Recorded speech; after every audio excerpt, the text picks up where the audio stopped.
Hello. How's everybody doing tonight?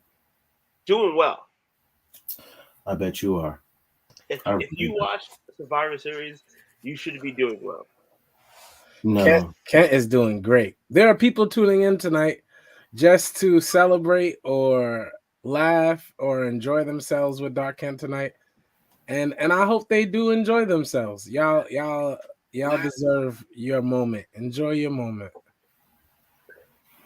Dan, what's good, bro? Welcome to the Wolfpack Wrestling Podcast. We're here every Thursday night, sometimes Friday, sometimes Monday at a 7:30, sometimes 7:45, sometimes 8 o'clock-ish.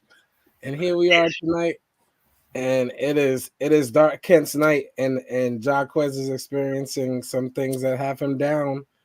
And I am the third wheel again. So now, because Ja is indifferent and Kent is excited, I'm sure I'll have my favorite show ever, y'all. Welcome. Star, you have to mediate. You know what I'm saying? No, that's annoying. I need Ja to get happy, and I need you to calm down. Dan, I'm glad. I knew. Oh, you want to impress me? You want to impress me? Go drown a fish. No, I don't want to impress you. I said I want you to get happy. Why would I impress Want me to be happy? Go drown a fish. Why would I drown a fish? I don't know. Go drown a fish. Can you drown a fish? That's impossible. Oh, no depressive talk on this show. Enforcer, what's up, bro? Let's talk about it. Rough Chronicles podcast was goody. We know y'all are all here because we have the number one CM Punk fan in the world on our show. Let's talk about it. Good Lord. Listen. Y'all know Kent is dumb excited right now. Listen, he has not stopped smiling like the little weirdo that he is. I'm not that excited. I'm not gonna front. Like he had a wet dream once this happened. I'm not overly excited. For a minute, I'm overly excited. I'm super excited. We know your ovaries are definitely excited. Your ovaries are definitely excited. For a moment, Kent and Ospreay had the worst tattoos in wrestling, and then don't tell me this man really got a CM Punk tattoo. He doesn't. Don't you have a CM Punk tattoo, Kent? No, please I have a Bret Hart tattoo. Oh, you have a Bret Hart tattoo. You got to get the CM Punk lightning bolt with the fist, bro. Don't do that. Don't do that. You got to do it. No, if you don't do that, I'm not going to believe you. Oh no, 100%. Actually, I'm getting the lightning bolt fist tattooed shortly. I already have it planned. All right. Well, this is my last show because I can't deal with this anymore. Like I really cannot deal with him. And I'm gonna get Ahmed Johnson nostrils tatted on my neck. What the fuck did you just say? What the fuck did you just say? Oh, what? You're getting what? What? Ahmed Johnson, elbow pads on your forearms. No, nostrils. His nostrils are the most memorable thing. I just see nostrils flaring when I think of Ahmed Johnson. I get that. Great oogly moogly. Like I said, people, this is that sit out powerbomb was fire though. I don't want to hear nothing. This is my last show. I quit. I cannot. This will be my last podcast. This is definitely my last podcast. I can't do it anymore. I'm done. These people make me hate. Voice cried Wolfpack at this point. You know what I'm saying?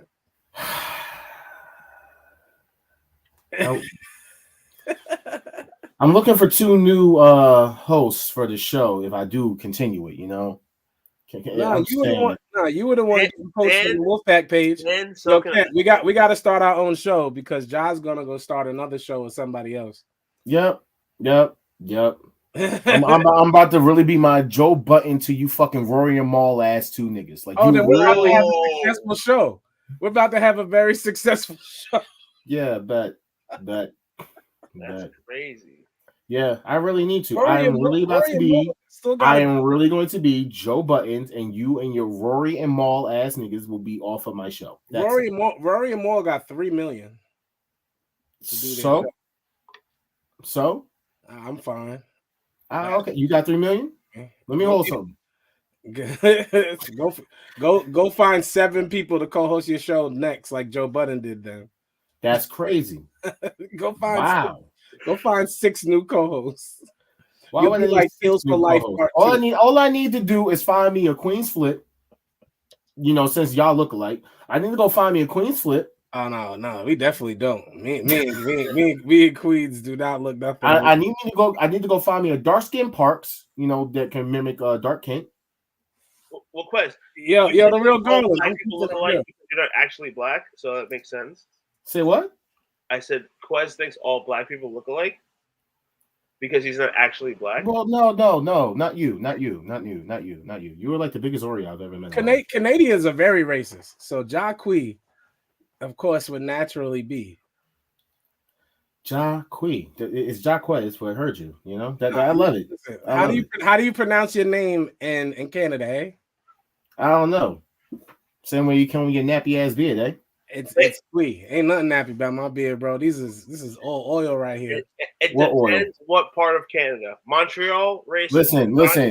Jack Perry's ass juice does not count as oil. I'm just letting it be known. All right. No, never that. Also, Jack Perry would definitely be all of your favorite wrestlers. I don't know. Let's hear it. Who are my favorite wrestlers? Seth Rollins. No, Moose. Kenny Omega. Moose was your favorite wrestler when we started this Moose podcast. is not one of my favorite wrestlers. Hey, Jacque, Moose was your favorite wrestler when we started this podcast. No, it's not. No, he was not. I just speak highly of Moose because Moose didn't actually wrestle. Kent, did he mad at me because Moose can wrestle and Jack Perry can't? Excuse me, Dark Kent, did he talk about Moose all the time? I did, and I will continue to. But you want to know something? Moose and don't be mad because Moose can wrestle and Jack Perry can't. No, that's you sound like a hater. Why you hating on the black man? Why are you hating on the black man? Jack Perry's recently been getting more TV time than Moose has gotten all year. Moose has gotten the Brit. How? When's the last time we seen Jack Perry? Last week on TV wearing a devil mask. When he was getting his fucking what's that shit called? His fucking Justin Timberlake on? Last week wearing a devil mask on TV, you idiot. Oh, so you adamant in saying that this man is the devil. I'm not adamant. I am certain. By the way, free Jack Perry for those who don't know. How can you free a man that's already basically on TV according to you? Technically free. What do you want to be? Free of the devil? Because now we got to take him out the mask so we can show his face again because it's Jack Perry. What face? Nobody wants to see that face. Who else could it possibly be? Thank you. Well, we know it's not CM Punk anymore. Exactly. So we know who it is. It's Jungle Boy Jack Perry. So automatically you're gonna sit there and tell me that this is Jungle Boy Jack Perry. It's not Adam Cole. Bro, you know it's Jack Perry. What sense does it make for it to be Jack Perry? What sense does it make for it not to be Jack Perry? Exactly. Like everything. If it's Dolph Ziggler, that might be it. Can't be Dolph Ziggler. The man is still in his 90-day thing. What are you talking about? I'm surrounded by haters. I got the real Garland over here hating along with Jacque, and then I got CM Punk's #1 stunner. I'm tired. I'm done. All right, go to sleep then. Sleepy ass fucking Joe. I'm done. It has to be. I won't threaten. I'll just leave. But I'll just leave. Whatever. It is Jack Perry, but it's underwhelming, right? Like nobody asked you how you felt about if you were whelmed or underwhelmed. I wasn't overly excited as you are about CM Punk returning to WWE. You don't see me slandering your mans because I'm not a fan. So if you're not a fan, lay off him. Jack Perry is on the rise. Chill out. Moose has disappeared. He's an endangered species. Whatever you say, hater. We don't even know where Moose resides any longer. I know one thing. He definitely has a job, and Jack Perry don't. So what is you saying? What is you saying? Your man's don't even have a job. Luke Perry's son does not have a job. He better go back to 90210. Oh, Brett said Moose and Jack Perry are the same. We should start the show now. Wow. That's crazy. We should start the show now. That's wow. No, you know what? Fine. Dude, if Jack Perry's mid, Moose is like a D-. Says the guy that's obsessed with Cody Rhodes, who's been mid his whole fucking career until he fucking smashed the throne trying to be. Yeah. Shut the fuck up. Let's start the show. Stop it.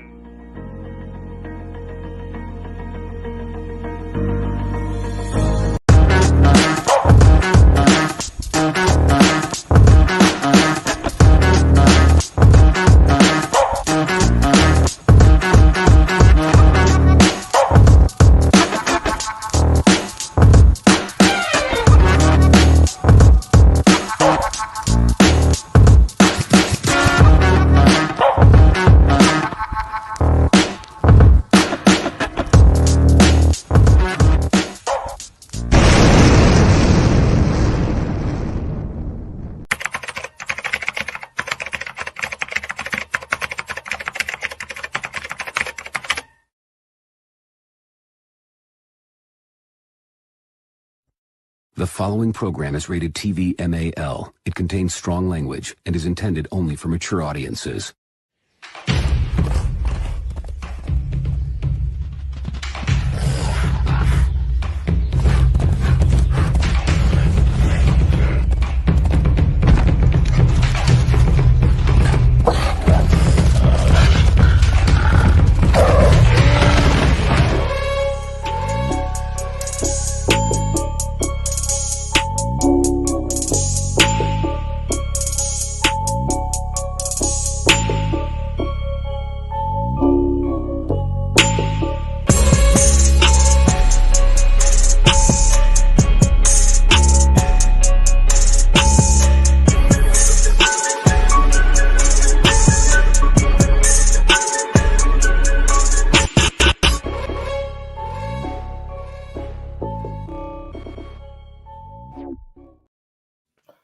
All right. Well, it's that time again, people. We're back. I'm not even going to say my normal thing. We're here, except me. I'm not on the camera today. This guy couldn't get himself a background, so he put himself like a bunch of bricks and stuff. You know what I'm saying? Like CM Punk's career, you know what I'm saying? He could build bricks on how much, he has flopped. I'm on the computer, but let's talk about it, bro. That is not what we're here to talk about. That is not how we start our show. That we never start with pay-per-view reviews. So at this present moment, there is no elephant in the room to speak on, sir. Correct. So we could go on about regular business. With that said, welcome to the Wolfpack Wrestling podcast. Here's your music. It's going to be very high because, Ja's in one of his feelings, y'all. I need y'all to send him all the positive energy. Y'all know how this goes. And while y'all sending Ja positive energy, I need y'all to do me a favor. Star and my man Sin together in the same place at the same time. I'm gonna try. And that is when I quit the show. Fuck both of y'all. Goodbye. I need everybody to go ahead and follow the Wolfpack Wrestling Podcast on our Facebook, our Instagram, and our YouTube. Twitch is Who Is Quez. The E is a 3 because Quez is a different person. This is the Wolfpack Wrestling Podcast. We're here every Thursday night at 7:30, 7:45, or 8 o'clock. Also, maybe a Friday or a Monday if things get a little wonky. I am Jared All-Star. That over there is just Ja today, Moody Ja, and then we have CM Punk's boyfriend, Dark Kent. Oh, yeah. I need everybody also. I'm going to drop this in the chat. If you guys have a TikTok, you can now follow us now on TikTok. We are officially on TikTok. And shout out to everybody that has already started to follow us as soon as I made the page. Wrestling. And the 400, videos, views that we done got. Can you? All right, you know what? Let him go, bro. We took this man through the ring. I don't need to see this man shaking his tits on my television screen right now. Like, I don't. I don't think our fans need to see him doing the truffle shuffle on our fucking screens right now. Literally, for a fucking man who got fired 3 damn times. They literally came here for this. Oh, yeah. Shout out to all y'all who pulled up tonight. Okay, so a bunch of other grown men definitely pulled up to see this man do the truffle shuffle, shaking his man titties. Pulled up to watch Dark Kent act crazy about CM Punk. You have man titties. About wrestling. I pulled up to watch Dark Kent do this about CM Punk. You got bigger man titties than Ivar. I have the biggest man titties in the entire world. And they're shaking for CM Punk right now. Oh, yeah. He's Dark Curry, man. I feel you, Reese. Ain't no Curry about him. I feel you, Reese. Oh, yeah. You came to call you as a hater? Me too. Me too. I came for that reason too. See? Why are you calling me a hater, sir? Why am I a hater, sir? Because you are. I'm just a petty motherfucker right now. Why are you calling me a hater? That makes being petty is hating. Anyway, let me come on camera real quick. How? Explain to me. How? What did I do? Huh?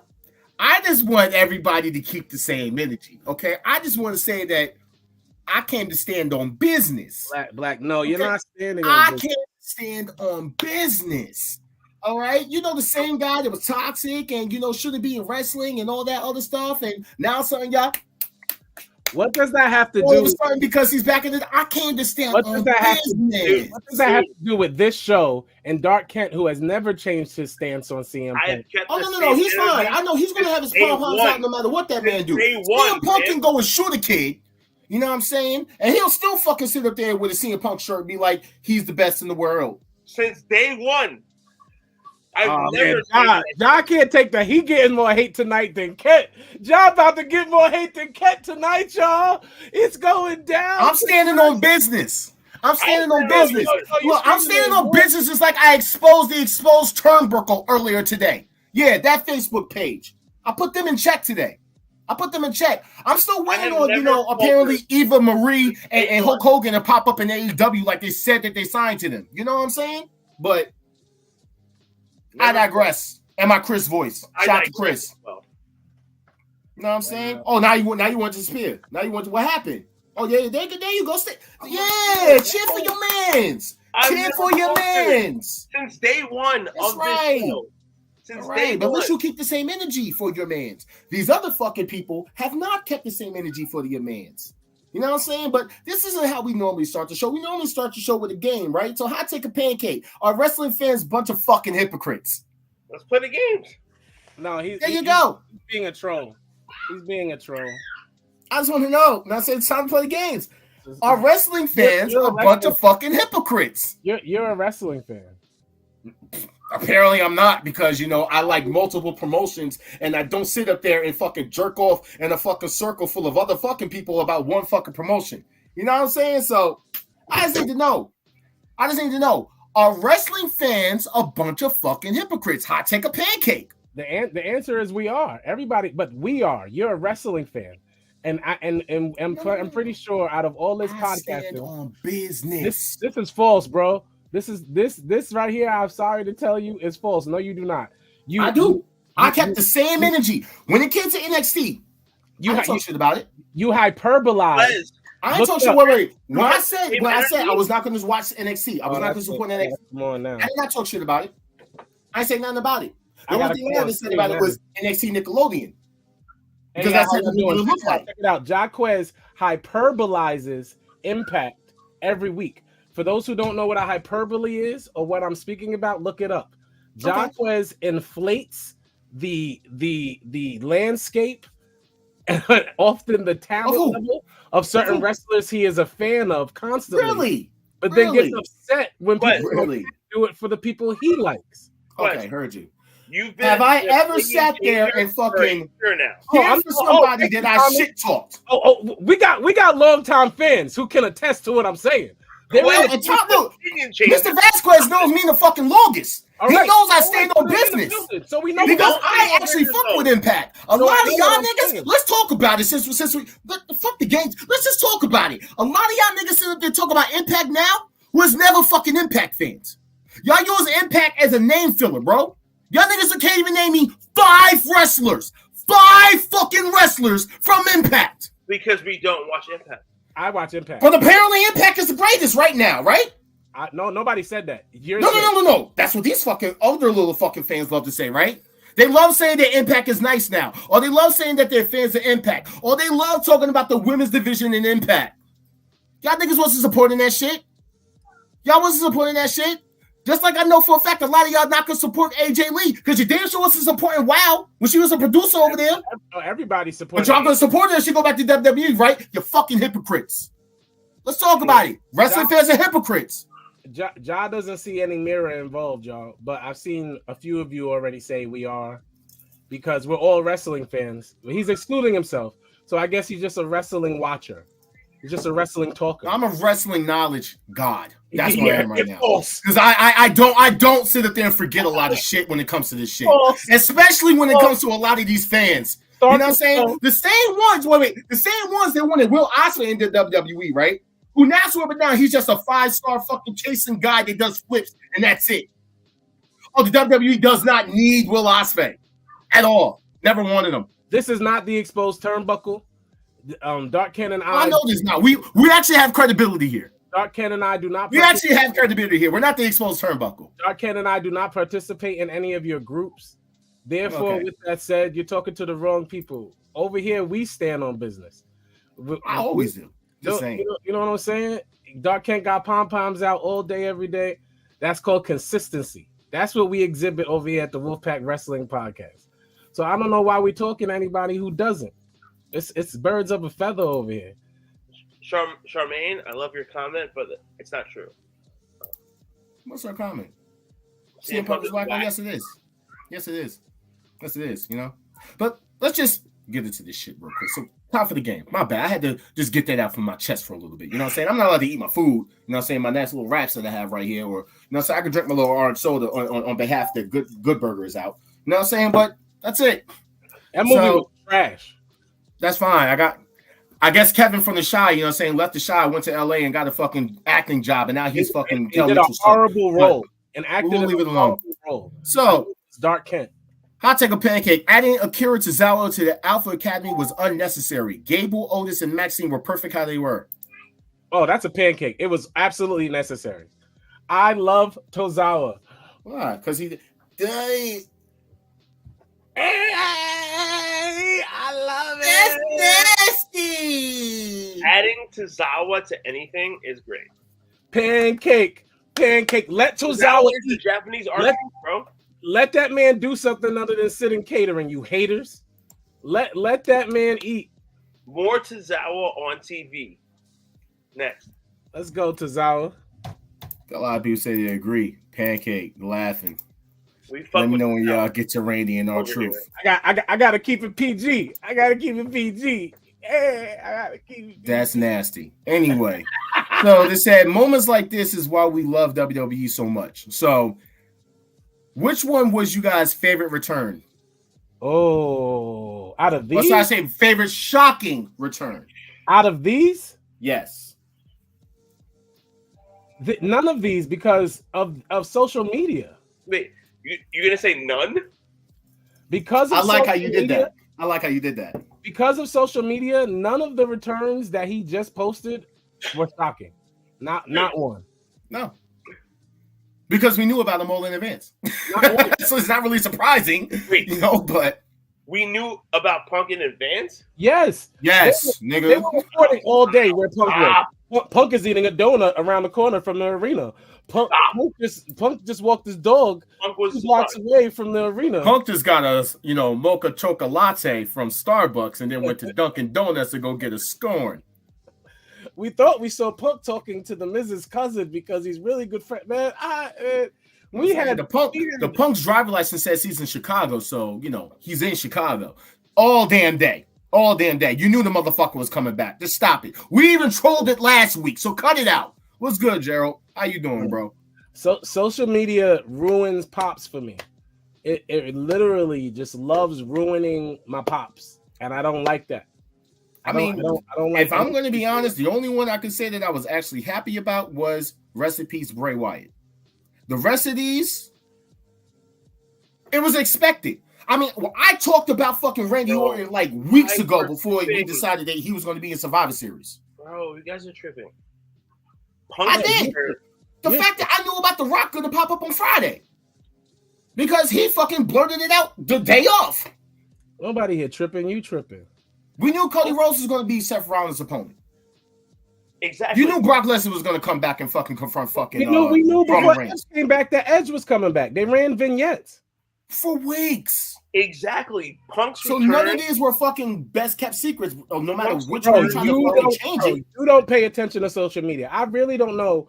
Like I really play. You know what? That may be good for him. That might be good for him. I don't know what it ruined because like how we are when it comes to this shit. So Dark Kent is a dad, and Dark Kent, you're a dad and you have a job. So I feel like you do those tasks, and then what you do in leisurely outside of those things, I don't know what it is because it's not wrestling. Because then you would know that all day they told us what Phil Brooks was doing. Like literally, we knew he was muffin shopping. Why did I know? And why was he still muffin shopping? What was he looking at the muffins and putting them back on the shelf? I don't understand this content. But if you repost this picture, Punk's return was more of a surprise than any other return in that picture that you just posted, Josh. All right, you're glazing. You're really fucking I'm not glazing. I'm telling the truth. You're literally glazing because you're actually counting out your other fucking boyfriend, Cody Rhodes, right there. That wasn't a surprise. Everybody knew Cody Rhodes was coming back. No, none of Everybody these were surprises. knew Phil Brooks was there, bro. So let's move on. Hot take a pancake. WrestleMania says that these are the picks for the 2024 Hall of Fame, which is Jim Johnston, Bray Wyatt, Paul Heyman, and Batista. I love all four of them. Now, I know what you want to say. Now, here's the thing. They actually have officially been talking about Bray Wyatt being the one to headline the Hall of Fame for 2024. And that's fine. My point is this. First of all, they don't need anybody else. This is a star-studded first ballot Hall of Fame class. Bingo. Point blank, period. Let's get it out. Lex Luger? What about him? Oh, okay. Heard you. Star-studded. Now here's the thing. CM Punk's turn really did do. When I see Paul Heyman now, I think about all the possibilities of how Paul Heyman and CM Punk will interact, and I enjoy them. So I can't lie. There's some excitement there just for me looking at Paul Heyman, the advocate of these men. I know our truth is coming back. What are you talking about? Oh man, Man says all four. Heyman and Roman would be huge, but Jim Johnston definitely deserves it. Let's just put that out there. All your favorite fucking themes from the 90s, and Jim Johnston deserves that. Headliner. 4 first ballot Hall of Famers. Jim Johnston should be the number one. He made every song that you. How about this take? Reese says that Heyman should headline since it's Philly. They're not going to do that. Not over someone who passed away. We're doing too much. We're doing too much. In honor of a fallen soldier, the fallen soldier gets honored the most. No, you're right. Makes sense. So, by the way, hot take a pancake. It says that AEW's wrestlers under 30, the youth is strong in that promotion. Now, I didn't realize a lot of these people, I can't zoom the picture in, but I didn't realize a lot of these people were that fucking young. Like Toni Storm is only 28. I literally thought she was in her 30s, but she is only 28. A lot of these other people are all in under 30. No, they have a great young roster. There are a bunch of young wrestlers across wrestling who are great. Wrestling's future is in good hands. It's in good because the thing about wrestling is wrestlers never retire. So I know where you're going with that, and you need to relax. Leave that man alone. What? Who? You know who I'm talking. Leave him alone. Who? All right. Now, all right. Yeah, you need to add a couple of. You need to add an extra couple of O's to that. And now I know what you said. Who? and because wrestlers never retire, there will always be the star power that can burn till another star is created. Does WWE drag? Absolutely. But every company uses nostalgia to help build its draw. Every company. Don't sit here and tribalize me. Every company uses nostalgia to help build its draw. Mm-hmm. Therefore, the future of wrestling does look great, but as much as we want to call it the future, it will forever be the future until the present right now decides they want to leave. And that could be never, Undertaker. That literally could never happen, Goldberg. Why are you gonna do that to Undertaker? But also, it's like a Ferris wheel, right? You have the older people put over the younger guys and keep the circle going. But here's the thing: I'm not talking about people putting people over. I'm talking about old people who just can't let go, who companies keep because they already have a solid name and because of nostalgia. Bully Ray. It really just comes down to thinking about people and being like, wow, that company's really just using them to make money. Sting. This doesn't make sense to me. How I feel how you feel, John Cena. Yeah, no, without a doubt, Chris Jericho. And hey, it's all good. The Rock, you know what I mean? Logan Paul. The Rock isn't that old. The Rock cheapened. I mean, you're right. You're right. Logan Paul. You're right. The Rock keeping us. Bad Bunny. Our age. You know what I'm saying? Yeah. Bad Bunny. The Rock keeping us. Pee Wee Herman.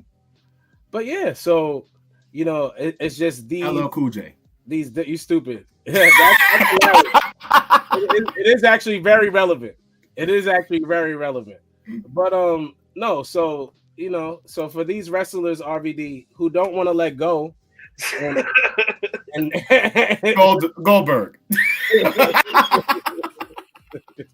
You know, these wrestlers who don't want to let go and do something fresh. X, let him say Matt Hardy. You know what I mean? Like, just let it go, Jeff Hardy. Damn. Yeah, no, there you go. I was hoping for you not to say Jeff, but no, that was a good one. I mean, you know, it's not bad when you have to do the, you know, the J to the E to the double F to the edge. No, Jeff Jarrett. No, Jeff Jarrett.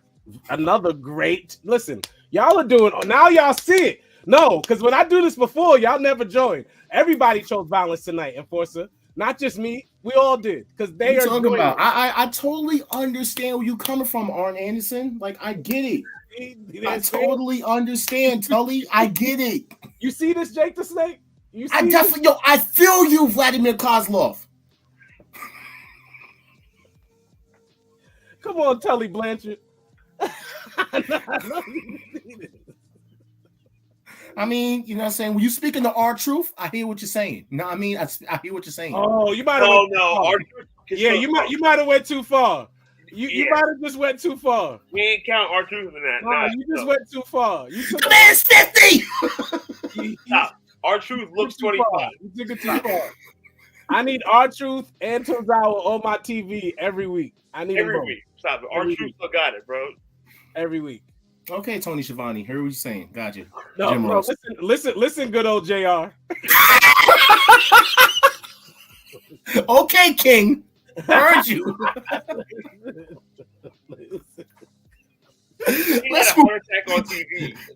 Let's move on before we get canceled. So, speaking of Bully Ray, Billy Ray believes that Jade Cargill should officially debut at the Royal Rumble and win the whole damn thing. I'll take a pancake. Hot take, because I think it's going to happen. I don't care how she gets there.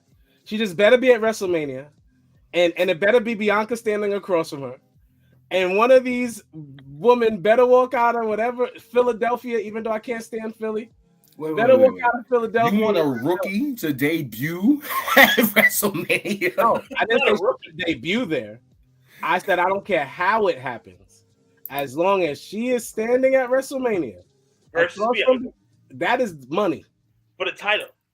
For a title. Thank you very much, Kent. I don't care how they do it. I listen, it could make Josh so upset. They could promise something and do the opposite.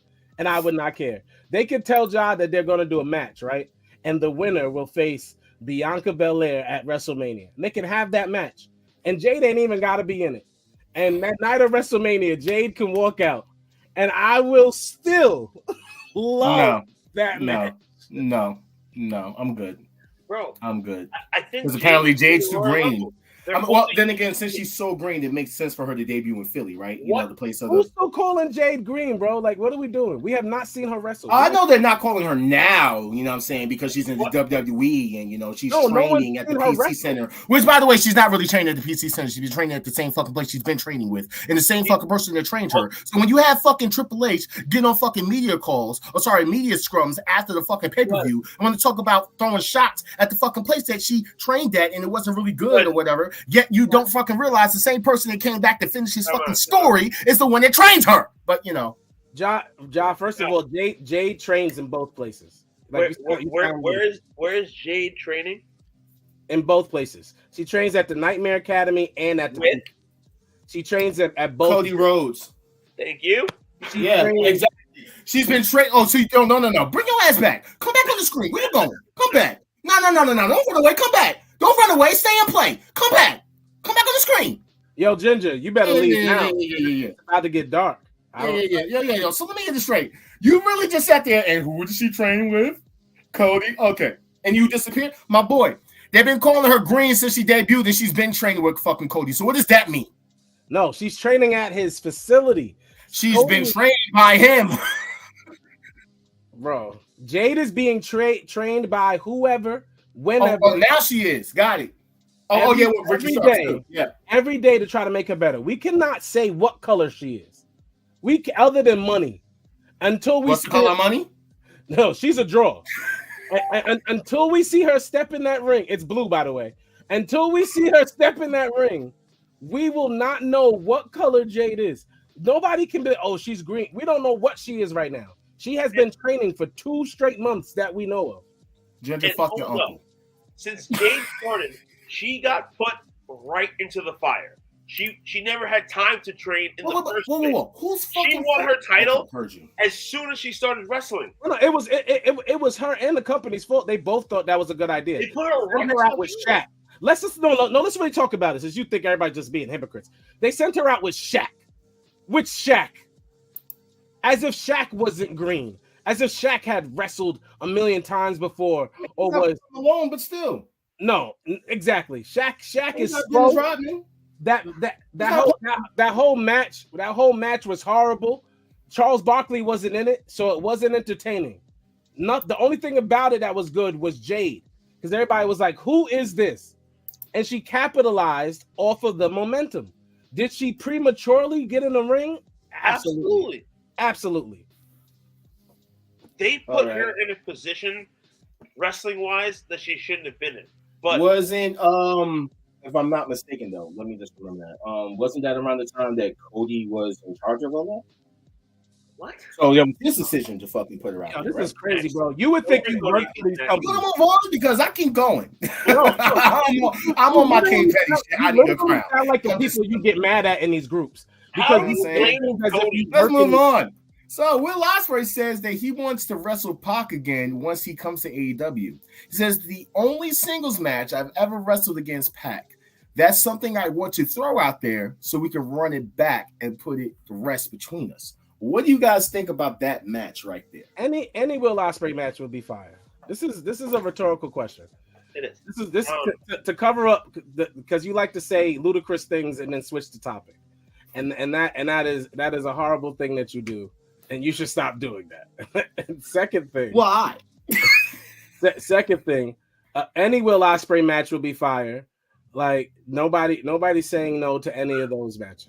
Okay, gotcha. I just could have sworn that he was a 5-star chasing flippy guy, But. Why do you always quote the most negative people about whatever topic we're talking about? You're technically keeping the narratives alive because we don't say any of that. I'm just putting out the narratives, saying that people like to put on these fucking wrestlers. Bro, you're literally. I need you to really realize what's going on. You're bringing us something from outside of our show. We can tell you how we feel. You keep telling us how I love you, Ginger. Ginger don't love you, okay? Ginger don't love you. She's not a dark Ken guy. Who's winning the Rumble? I'm saying no. See, now we got to deal with this. Okay, now we got to deal with this. This guy's gonna want fucking CM Punk and Cody Rhodes to basically go out at the same damn time to win the Rumble at the same time. I'm reading the comments. Oh, okay, heard you. Yeah, you want that to happen. To be honest, CM Punk made it easier for WWE. It's definitely going to be Seth versus CM Punk at WrestleMania. It's definitely going to be Roman versus Cody Rhodes at WrestleMania. If Darkhead is not in Philly, I will be, bro. If you're not, this is Philly, not to cut you off, but this is technically hot take a pancake that this is what we're looking at for WrestleMania. No, John Cena is not going to be there. All right, hot take or pancake. CM Punk main events night 1, Cody Rhodes main events night 2. I don't need these niggas. No, I'm good. No, I'm good.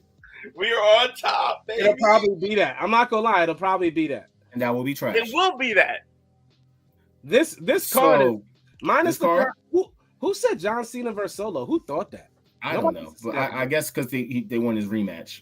Nobody wants to see that again. Solo will be lucky if he gets on WrestleMania. Gunther and Brock Lesnar, though. Yeah, okay. Okay. Randy and Drew McIntyre. Yeah, why not?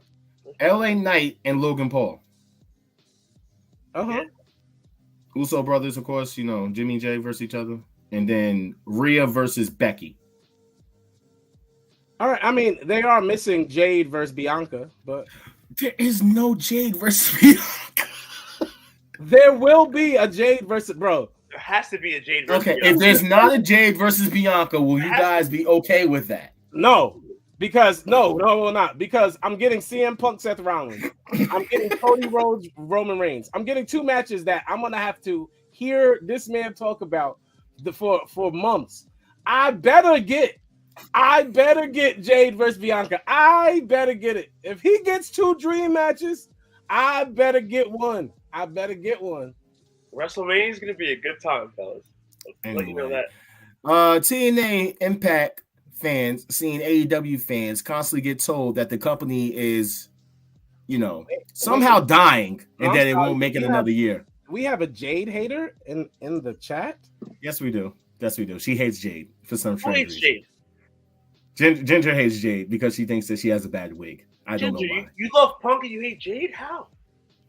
I don't know. I love Ginger, but she's very annoying because she's obsessed with what's the other Fatu brother? Never mind. Doesn't matter. But back to this. Hot take of Pancake, and I'm just gonna say this is a really fucking hot take. Because I love the fact that since CM Punk has came back, everyone's saying that AEW is dead. Stop saying bro. You're doing all right. These IWC people are saying that AEW is dead, or they're going to die, or they're not going to make it another year. AEW is never going out of business. They have an unlimited checkbook. Shad Khan and Tony Khan have more money than fucking Jesus, okay? AEW's not going out of business, ever. So don't count on it. It's not going to happen. Period. That's it. So I want to be very clear on something. I said this a week or 2 ago. I explained how AEW's morale. So you let him say that this man got they have more money than Jesus? No. Okay. And Jesus stopped. So I explained this maybe a week or 2 ago that when Cody Rhodes left AEW, it was a blow to AEW. It was. When Jade left AEW, it was a blow to AEW. CM Punk leaving, getting fired, and magically making amends with people he had blood feuds with to join the WWE is a blow to AEW.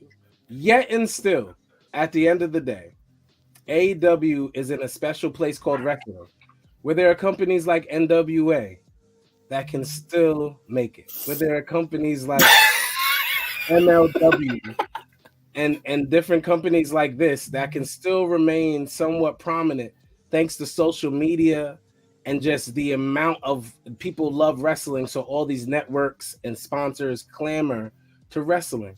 AEW, as Kent said, will not die. Not because Tony Khan has money and blah, blah, blah, blah, because as he should know, because he works in finance, business is still business. And a red line is still a red line.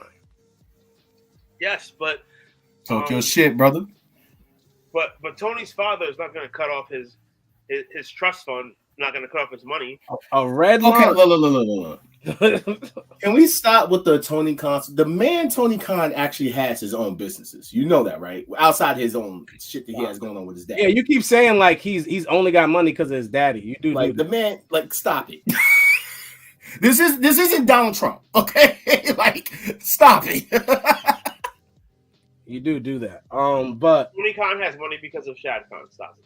Nah, that's not. Wow, that's crazy, bro. It's true. So you just downplayed this whole man's college education and everything, huh? Absolutely. So if someone's daddy has money, does that mean that automatically they're successful because their father was successful? No, but Tony Khan's daddy has a unlimited flow of money to him. So what about Vince? Even if AEW is bleeding money, it doesn't matter because Shad Khan's still going to. What about Vince? What about Vince? It does matter because as a company, you still want certain things. You still gonna want to have a board. You're gonna one day want to go public. You're gonna want these things as a company who is dealing in this type of finance, especially one that is chasing WWE business wise. So they're gonna want to trade. They're gonna want to be in these positions, which means they have to stay above a line. Absolutely, but even if you get below that line, if you have an investor who's willing to give you whatever you need. Bro, okay. A company cannot survive. Let me just address Dan real quick. He doesn't just own AEW or ROH, but he's actually a part owner with his dad for the Jacksonville Jaguars, and he also owns a whole football league. What did you just say? He's a part owner with his father. Yes, with the Jacksonville Jaguars. But as far as his football league, he actually owns that. He's a trust. He's actually the head of a lot of other businesses as well. He's a trust fund kid. Next. Wow. You sound bitter. You sound very bitter. But aren't you the one that brag and boast about, Vince McMahon and sharing a birthday or something like that? You sound bitter. Is Shane McMahon is a trust fund baby too, right? Absolutely, but okay. Vince McMahon's a trust fund baby too, right? No, he's not. Vince McMahon's not a trust fund baby? Wow. Oh, okay. So Vince McMahon Jr. built the WWE. First of all, do not put Vince McMahon and Tony Khan in the same sentence. Why not? When it comes to business, do not. No. Why not? Because obviously Tony Khan is better at business. But what are you saying? Vince McMahon revolutionized wrestling. Tony Khan. Okay, he revolutionized wrestling. How did he get into wrestling? Answer this question, Kent. How did Vince McMahon get into wrestling? His father had a company. His father what? So technically, his father giving him the company is nepotism. Oh, okay. Heard you. No, not even close to comparable. Next. It actually is very comparable. His father owned something, and his son was only successful because his father gave him the thing. I'm still waiting on my answer. Dude, we're not comparing Tony Khan and Vince McMahon. No. Actually, Ja, and I stand right. I stand with right. Ja is so right now when it comes to the definition of nepotism and the two being the same as what you're trying to tell us that Tony Khan is only successful because of his daddy. Technically, Vince Jr. is only successful because he was giving a company his daddy started, aka because his daddy. He didn't start his own promotion, from the ground up. So what are you talking about? Because his daddy. We know the history of what the man did. So how are you trying to sit here and recreate history into your own narrative? I'm not recreating history. Oh, yes, you did. Yes, you did. Yes, you did. Tell him, Dan. Thank you, Dan. Listen, you know what? Gotta eat that one. Next. I'm taking an L. Yeah, thank you. You need to. So moving right along. WWE, AEW, TNA, New Japan Pro Wrestling, and many other companies is killing it right now. No matter what your taste in wrestling, whether you like one company or not the other, you can't deny that professional wrestling is on fire right now. And this is a hot fucking take. This is the best time to be a fucking wrestling fan. I think we all can agree to that, right? No, amazing time. And the reason why it's not the best time is because of social media, though. I'm not going to lie. It's not even social media. It's just the actual fans. It's themselves. I don't like spoilers. It has nothing to do with the fans. I can ignore people all day. It's really the spoilers. So your problem is more with the dirt sheets rather than anything. Yeah, I can't do with the spoilers. But other than that, yeah, like the wrestling wise and the characters and best, like a most amazing time. It's about to be as grand as the Attitude Era, but on a grander scale. Like exactly. I was gonna say the same thing on a different level. WWE right now is firing on all cylinders, man. The roster, the everything. This is actually the WWE within the last 3 months. Here's the thing, right? Because Kent only watches two programs. He only watches AEW and WWE. So you say what you say, and then Kent says what he says, and then everybody in your little group goes crazy and goes, yeah, WWE. When the point was, Dark Kent, every promotion currently has a roster, has some stars, has some stories, has some people other than NWA who still has a TV deal. Don't ask me questions. No, they don't have a TV deal. They have an app deal. Oh, an app deal. Don't ask me questions. I don't know how. They're about to lose their biggest star. She's leaving. She's out of here. She's going. And to be honest, she'd be smart to go to WWE. I don't know, like so. NXT actually more preferably. Every you want to see Jade and Camille. Stop playing. Just want to see Jade and Camille. But I want her to run through NXT first on some carrying cross. I was gonna say part 2 because you know she went against Jade already in AEW. Yes. Okay. So Camille, Ginger acts 2. We got you. You gotta. We're gonna put you on. Her name is Camille. I'll send it into the chat later. So with that said, every roster, every program, every place is A1. Until even Impact's women division, which is great, until Trinity goes back to WWE. You might. Hello? Yeah. Now you sound good. Yeah, you sound better. It's like cutting it out a little bit, but yeah. Oh, okay. I don't know what's happening, but yes, every roster except for the Impact Women's division that will be saddened when Trinity leaves and goes back to WWE by WrestleMania next year. That's fine. They can lose fucking Trinity. They still have a stacked fucking roster. Thank you very much. Not when Trinity leaves. Their TikToks Shut the fuck up. Their TikToks look whack again. Not even because Deonna Purrazzo looking fucking. No, don't do that. No, my girlfriend's watching. Stop. No, she not. Bro, we watched those. The only female from Impact that still has impact is Gail Kim, and she's 60. Wow, that's crazy. But Deonna Purrazzo, okay. How you doing? Leave Steve. You know what I'm saying? You want to cancel Trinity? Your Ginger is spicy. Trinity is the shit. You should see her in the chat sometime. Listen. You mean cancel her? She even thinks cancel Sasha Banks. Yo, by the way, if I didn't put the picture up, John Cena has the 5 moves of doom or death, whatever. Trinity has the 5 booty moves of doom. Those are the only moves she does. No, she does a split-legged moonsault, which involves her butt. Anyway, it's a moonsault. You know who does moves that doesn't involve her butt, but does some flips? Tiffany Stratton. And this also comes from Bully Ray. He says, Tiffany Stratton has quickly ascended to the top of the WWE NXT Women's Division over the course of the past year. During a recent discussion with his Busted Open Radio, basically talking about the several talents on the brand, Bully Ray revealed his thoughts about Tiffany Stratton's treatment. He says, I'll tell you what, guys, the biggest head scratcher to me and Tommy Dreamer is you just brought the name up. I just forgot to mention this over the past day or so is Tiffany Stratton. That girl had a rocket ship on her back, and all of a sudden, flames are out. Much like Tommy said, background right now, nothing more than background noise in NXT.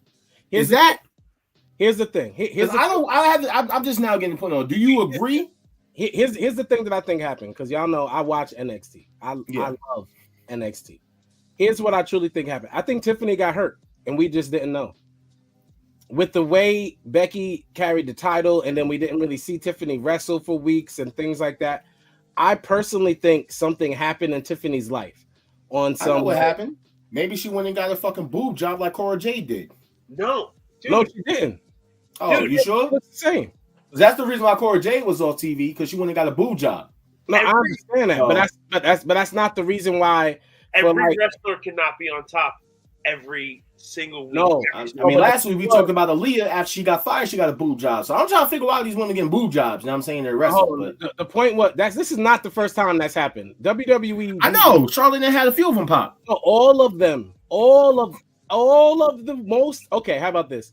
87% of the women in WWE have cosmetic enhancers.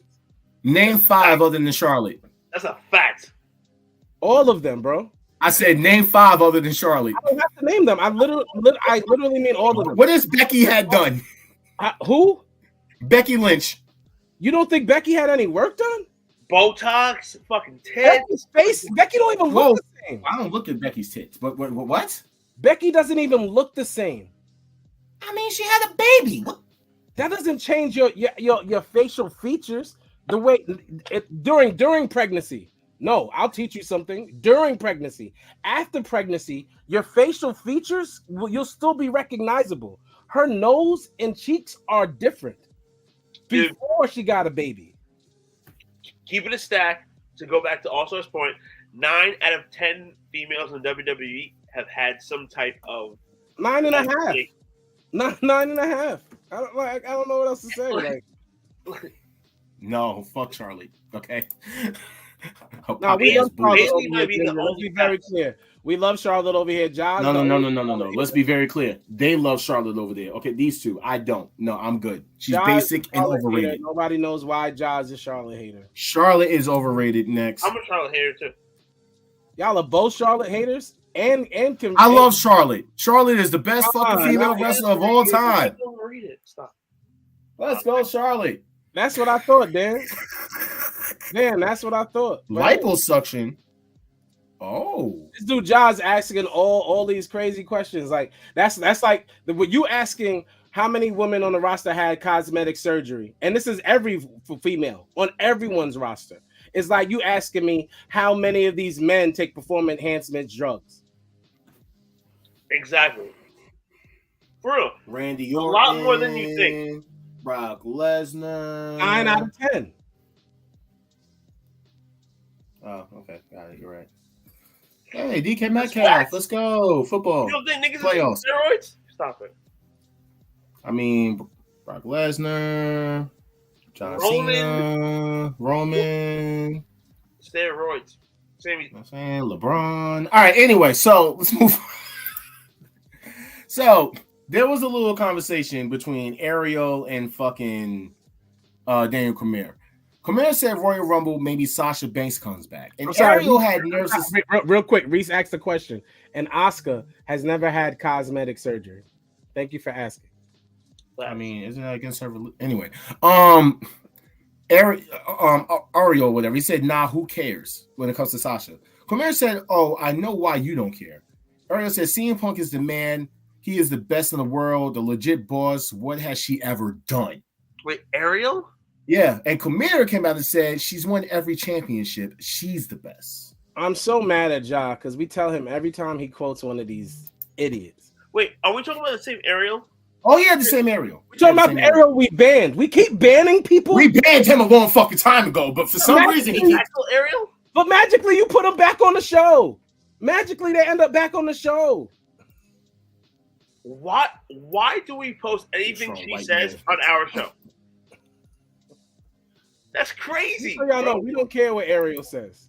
No one cares what Ariel says. He always says stupid shit like that, you know. And some reason, people want to fucking get on Tony Khan when he did his fucking interview and tried to figure out, oh, well, you didn't answer my questions. It's the worst interview ever. It's Ariel's opinion on our show. Thank you. Fuck Ariel. That's who we're also, as on top of that, fuck Gen Z, as far as I'm concerned. So this isn't real spoilers for those that don't watch Rampage, but kind of a spoiler. But people have basically been talking about Rampage taping as of last night. And these are the comments that are going around saying, dog, on Rampage, Ric Flair invited all the women in the crowd that are 18 to 28 to the hotel to meet him and Tony Schiavone. Throw that man in jail already. People saying he's a creep. Or you're old. You're like 70, 80 years old. How can you be so disgusting? Yada, yada. And literally all fucking day on the internet. That's all people have been talking about. And it's gotten to Rick. Rick ended up basically tweeting this out. And I probably have never felt so bad for this old man than after reading this. I am so tired of hearing all this negativity. I don't need to work. I don't need the money. Can I simply enjoy being my dear friend Sting's side for the next few months without so much hatred? I know I'm old, but that doesn't mean I can't enjoy life. I have earned the right to do whatever I want, and I'm exactly where I want to be. I appreciate Tony. I appreciate everything, Tony Khan, but I'm more than willing to walk away if I am embarrassing you and your company. All I can say is I'm sorry. Ric Flair has been embarrassing himself for the past 2 years, okay? Get Rick off television. Rick, stop it. Stop it, Rick. It's over. It's over. Like, I don't want to see Ric Flair ever again on television. You know that's Dark Kent. You know that dinging. It's a wrap. It's a wrap, Rick. Call it a fucking day. Like, you make yourself look stupid every single time you're on television. It's over for Rick. I'm done with Rick. So yeah, how do you feel? Because I'm not. Ric Flair is obviously a creep. So yes, it came across creepy because he doesn't understand that at this day and time in present day society, Ric Flair is a creep. Ric Flair is not a draw. Ric Flair is none of that. Ric Flair is the face of the Me Too movement. Ric Flair is buying tickets to see Ric Flair right now. No, the face of the Me Too movement was Velveteen Dream, but I'll let you rock. Stop it. Don't you say stop at the Velveteen Dream. Don't do that. Yeah, are you defending Velveteen Dream right now? Again? We're talking about Ric Flair. We're not talking about Velveteen Dream. Were you just defending Velveteen Dream? We're talking about Ric Flair. We're talking about Ric Answer Flair. the question. Let's Matthew. Ric Flair. I feel like you were about to defend Velveteen Dream. Can we talk about Ric Flair? No, I don't want to talk about Ric Flair. And I definitely don't want to talk about Velveteen Dream. But if you were going to defend Velveteen Dream, there's nothing to talk about. Ric Flair should be nothing to talk about. Ric Flair was... I'm only talking about this right here. Honestly, I still feel bad for the guy. I feel like a lot of people are... Yeah, I do. Because this man has been doing this for how many years? It doesn't matter, bro. Yo, I swear, John, I love that you play devil's advocate, but if you truly be feeling some of these ways, I am shocked. Because how can you agree that Ric Flair is a creep and then say you feel bad for this man when he said all the women from the ages of 18 to 28 have without husbands and boyfriends? It doesn't matter. The age, dude. It's the age. What are you talking about? He is age. 18 is a legal adult. 70, man. What are we talking about? 18 is a legal adult. Wait a minute. Hold up. What? You're about to get canceled if you're about to say some craziness that you truly believe. If you think 70-year-old man should be with 18-year-old girl, you're bugging. You say that right now on this podcast. Wait. I'm sorry. Is that not heard of in white America? Am I allowed to say that too? I need everybody here to know that I do not agree with Jaquez. No. I'm asking a simple question. Is that not common? Is that not common? We do not see millionaires marrying young ass girls. You're wild. You're wilding. He feels bad for the 70-year-old trying to sleep with the 18-year-old. Bro, do you honestly think that Ric Flair or someone that's 18 is sleeping with Ric Flair right now? I think Ric Flair would do it if he could. Answer the question. Did you honestly think that Ric Flair is fucking one of the 18-year-olds that was in the audience? Yes. Wow. Thank you, Ginger. Wow. But Josh seems to not think that. No. She's saying they've been doing for what I had said. I said, literally, isn't that not common in white America? And you know I'm telling the truth. Bro, that's only 20. You're in your 40s. She's in her 20s. That's not 70 and 18. 40s and with what? I'm reading the comments because we have. I'm reading, dude. Ric Flair basically. Wait, Reese's comment. Reese's comment. Wait. Go back to Reese's comment. Does it make it something I'm supposed to be sympathetic about? I'm supposed to sympathize with the creepy old man because I'm not saying sympathize for him, but I'm saying stop acting like this man has not been doing this shit since we were kids. He has to grow up. When we were kids, it was different. He was my God. Okay, so Ric Flair needs to grow up, right? If Ric Flair needs to fucking grow up, then I guess the Undertaker needs to grow up and stop doing this. Rest in peace. We need to tell him that he's not a dead man too. I'm glad you think the gimmick about being a dead man is the same as his gimmick of being Ric Flair. Yes, I do. As someone saying sexual things at 70 years old after having a career of doing things that were perverted, of having a bunch of divorces, of being involved in a bunch of so now you have a problem with his divorces. Now we're back to talking about the husband and wives thing again. Next you're going to talk about Sasha Banks not claiming her husband too again, right? It's not a gimmick, okay? If you're 75 years old and you're getting with girls who are 17, 18, that's not a gimmick. Who's saying? Whoa! Where did you see now you saying some shit? No, he's saying 17, the 18. Truth because most girls will tell you they're 18 or 15, 16, 17. Stop it. It's not a gimmick. It's fucking so we don't believe in illegal. We'll check IDs. Or King's wife. Ric Flair is not checking ID. Stop it, John. Okay, gotcha. He don't got people to check ID. John's sympathetic for Ric Flair, and Kent is sympathetic of Velveteen Dream. I don't know which is. No. I'm sympathetic for this fucking post. Let's get it all out there in the open. I am sympathetic for this post because yes, this post is saying Ric Flair feels like he should be able to say whatever he wants. Like 18-year-old girls. He feels he feels as if people are attacking him. And that's the reason why apparently they're going to be getting at Tony, which is something I have to talk about Tony later. Because it feels like Tony is basically the target for everybody else's fucking hate for other people's needs shit. An excuse to pull up the high schools and hit on females. It's fucking terrible. It's terrible. Stop it. Come on. Why are you fucking over-exaggerating shit? I'm not over. It is what it is. You're a fan of a man that was actually talking to fucking people in fucking high school. Let's not fucking go there. That's why you didn't want to talk about Velveteen Dream, right? That's why you want to move on from that, right? We're not talking so I suggest you stop before we put you back on Front Street about your Velveteen Dream fandom. We're not talking about Velveteen Dream. Oh, all right. Yeah, exactly. I bet. Yeah, we're not. Next. Britt Baker. Man, get me pissed.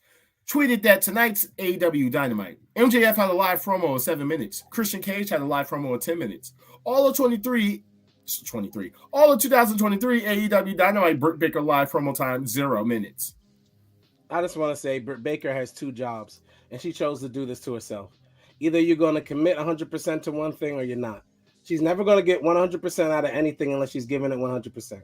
When she was the AEW champion, she was barely in anybody's mouth working on teeth. And then we saw when things slowed down, she started going back to work. She did the documentary. They let us look at it. They let us see what she was doing.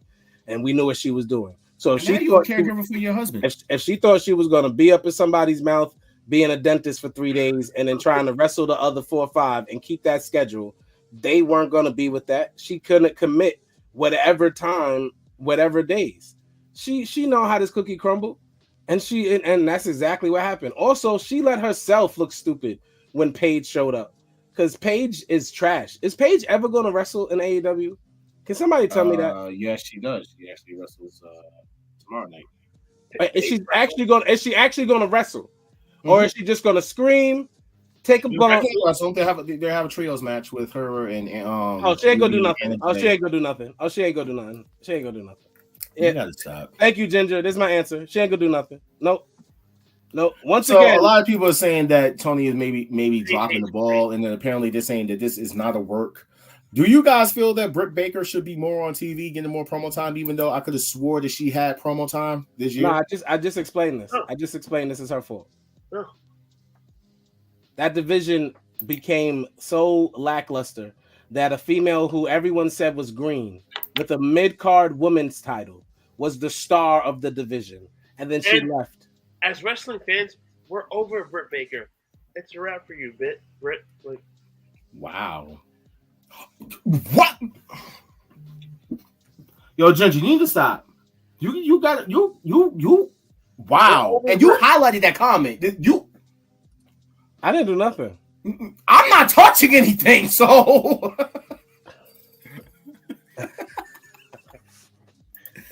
Oh, goodness. By the way, current WWE's Women's World Champion, Rhea, for $580. The news that we present to y'all is at an all-time high tonight. Why are we reporting this? It is at an all-time high tonight. Like, why? Why? By the way, I just had to basically give you a something we report. Why? Yo, I'm gonna tell y'all this. I asked John to cut this down every week because he has so many senseless points. What? Okay, all right. Let's put it to some serious news, all right? So I'm pretty sure you guys heard about this. You know, WWE legend Tammy Sitch, aka Sunny, sentenced to 17 years in prison for a fatal car crash. Why are we talking about this? And why are these the people in this picture? I don't know. TMZ tweeted it. Why is Dak Prescott? Why is Dak Prescott in the picture? Dak Prescott has nothing to do with about Sunny. Blame the people at TMZ who fucking posted this picture. Y'all can't blame me, all right? But yes, she has 17 years for her car crash that she did. I think it's 2 consecutive different sentences. So yeah. Yeah, that documentary will be out next week on Netflix. Check it. Definitely. And she's still asking fans to support her OnlyFans, so she can have some commissary to get her honey buns, so make sure you guys go subscribe to that OnlyFans, that Tammy Sitch, whatever. You know what I'm saying? So you go see her porno, that's for free on all your favorite porn sites. Right? I think everybody likes that. I see what you did there, Reese. You're a poet. Poet. Tammy won't be seeing sunny days. So, by the way, I know All Star's gonna hate this, but did you guys hear about the ratings last week? Once again, news. We bring you the best news. So here we go. Dynamite beat SmackDown. And a lot of people try to sit there and downplay this and not talk about it. Certain people in certain groups and shit. I am officially interviewing. I will interview those who want to take my position. Ja wants people who talk with him in these channels. He wants IWC people to do this show with. So me and Kent have to go. I just want to know, why isn't this being talked about more? You know what I'm saying? Why do we give a fuck? Because we're not going to talk about it at all. So I don't know that we don't care about it at all. Because, like I said, I watch. Always say that. You're the one that does the show. Because I just want to know, why do people care about ratings? We don't care about ratings. Next. You know what I'm saying? All right. So, as far as the Jade cardio goes, Paul Levesque brought up Jade Cargill training at the WWE Performance Center during the post-Survivor Series media conference. We've been asked a lot about her involvement at the PC. Cargill is usually not there every day, but she has been spending 1 to 2 days a week there, and we are told that this is the current plan going forward. There is no official date for her to come up to the main roster or even appear regularly on the WWE NXT. WWE sees her as a strong talent for the future, are in no rush to get her into her first storylines. AKA she wasn't ready.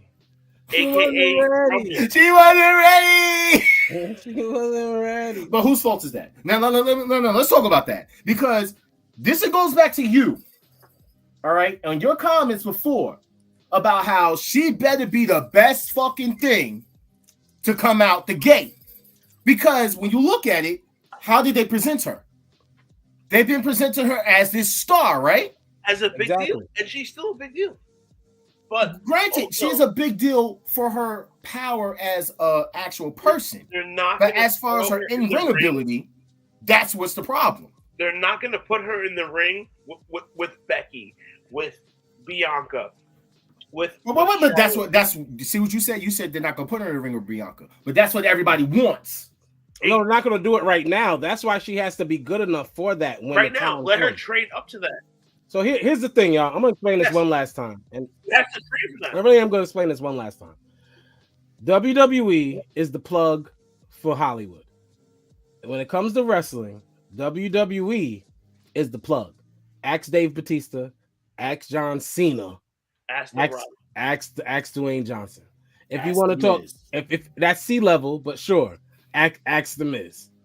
If you want to know, ask Roman Reigns. It's about to be Roman. I know he's about to leave next year. He's gonna try it. Don't do that. He can't know that. He's gonna try something. He might join Marvel next year, like Seth Rollins. Ask Seth Rollins. Dude, Roman could be Aquaman. But here we are. Stop. Here we are.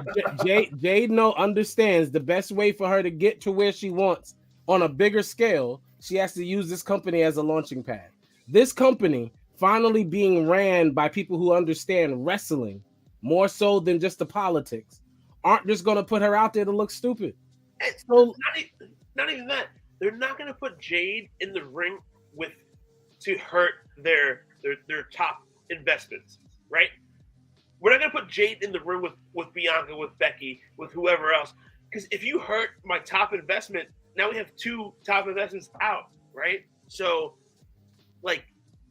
get your shit together, Jade, and then we'll put you in the ring with the people that you should be around. To be honest, AEW would have been smart to do that with her the first time around, instead of trying to train her with Bryan Danielson after she's held the title for a year. Dude, that's stupid. AEW hot-shotted Jade, and then after the fact, put her with Danielson. And it's like, dude, you can't wrestle in the first place. Now, we want you to learn how to wrestle after we already gave you a title? Like, what are we talking about? Joe was another one. So holla at WWE for having basically film connections. Young Rock. We could do this forever. Anyway, they have crazy film connections. The Rock's ex-wife is the producer of all his movies, for those who don't know. Everything is normally kept in the family. There's a loop. There's some type of loop. And if you want to get in the loop, you got to get in the loop. And that's what she did. So speaking of people that's in the loop, because we already know about the Iron Claw movie coming out. As far as this goes, so MJF had tweeted this and then he actually deleted it. But it came out already, so let's talk about it. So I just got an MRI. I tore my labrum in my left shoulder. I'll be defending my title at World's End, I believe, in AEW. And the word going around is that he is fucked up. And apparently that he is going to work the pay-per-view. However, they don't know what's going to happen after the pay-per-view. What's amazing is we just spoke about people leaving and going to WWE, if not for the wrestling, just for the connections. And then you bring up MJF, who will probably be in WWE by the end of next year. Wait a minute. No, he won't. It actually came out about a couple of days ago that apparently MJF has secretly signed an extended deal. Oh, they gave him that money. He's extended rumors. You know what I'm saying? Like, of course, he's not going to come out and say it because he has to go with it. He doesn't break kayfabe. We all fucking know this. Just give me the money. 2027. He has a deal all the way to 2027. What? They gave him the money on. They gave him that money on. So, let those numbers come out. Because let me tell you something. It's the highest contract AEW's ever given anybody. And no. Will Ospreay too. He's also in the 7 figures. I'm sure, but it's not. MJF is not going to re-sign with AEW unless it was higher than Will Ospreay's. Let's be real. I think his deal was basically signed before Will Ospreay's, so I'm not too sure. It got to be more money, bro. And if it's not, they made it more money. I'm gonna tell you right now, because they lose MJF, they've officially just lost everything. Like, because MJF is literally the only future star they have that has the most promise.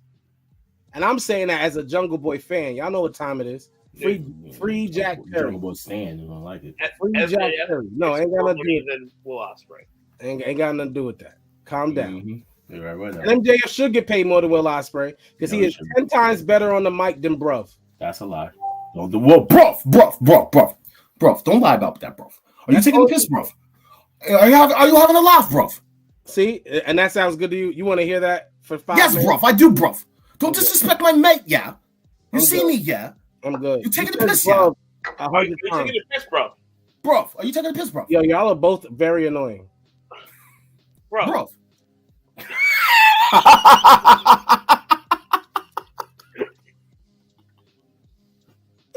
Bro, speaking of people that still the show, bro. Shout out to Ethan Page. He came out and says that he's ready.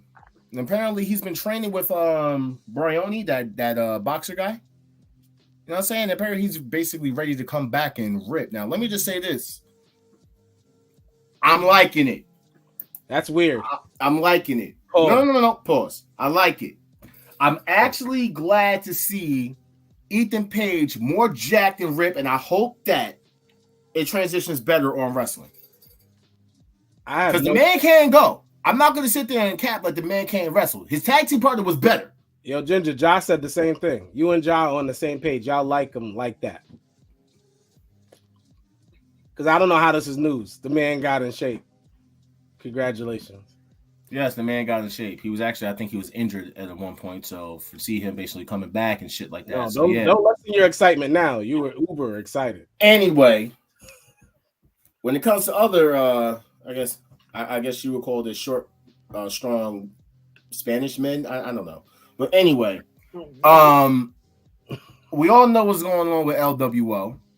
And apparently it has been talked about that these two will be replacing the other two in LWO to sign with Escobar as his new group.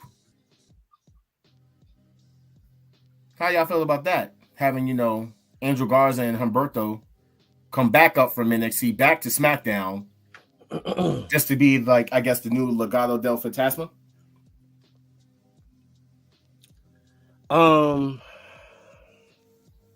They might as well. They're doing nothing.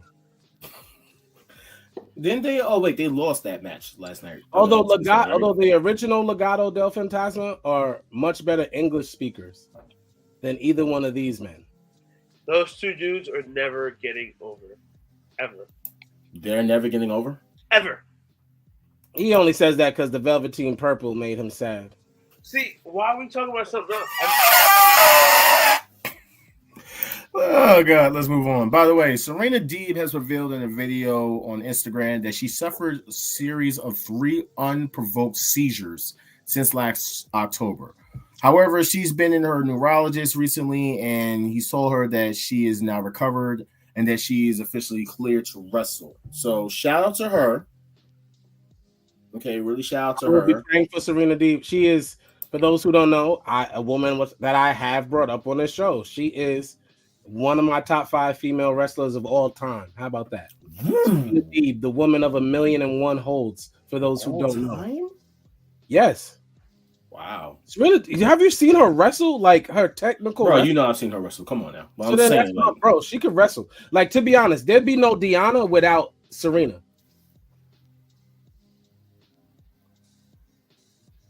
I ain't gonna say that now. I'll talk about my virtuoso. There'd be no. Don't you talk about my virtuoso. Unless if Serena talk about my if Serena doesn't shave her head with Punk for take that one small step for womankind, they don't exist. Wow, the same Serena that was forced to get fucking implants. She WWE. You know how many of them were forced? You know who said no? Athena. And you know who is now on the most less. So anyway, by the way, Bandito.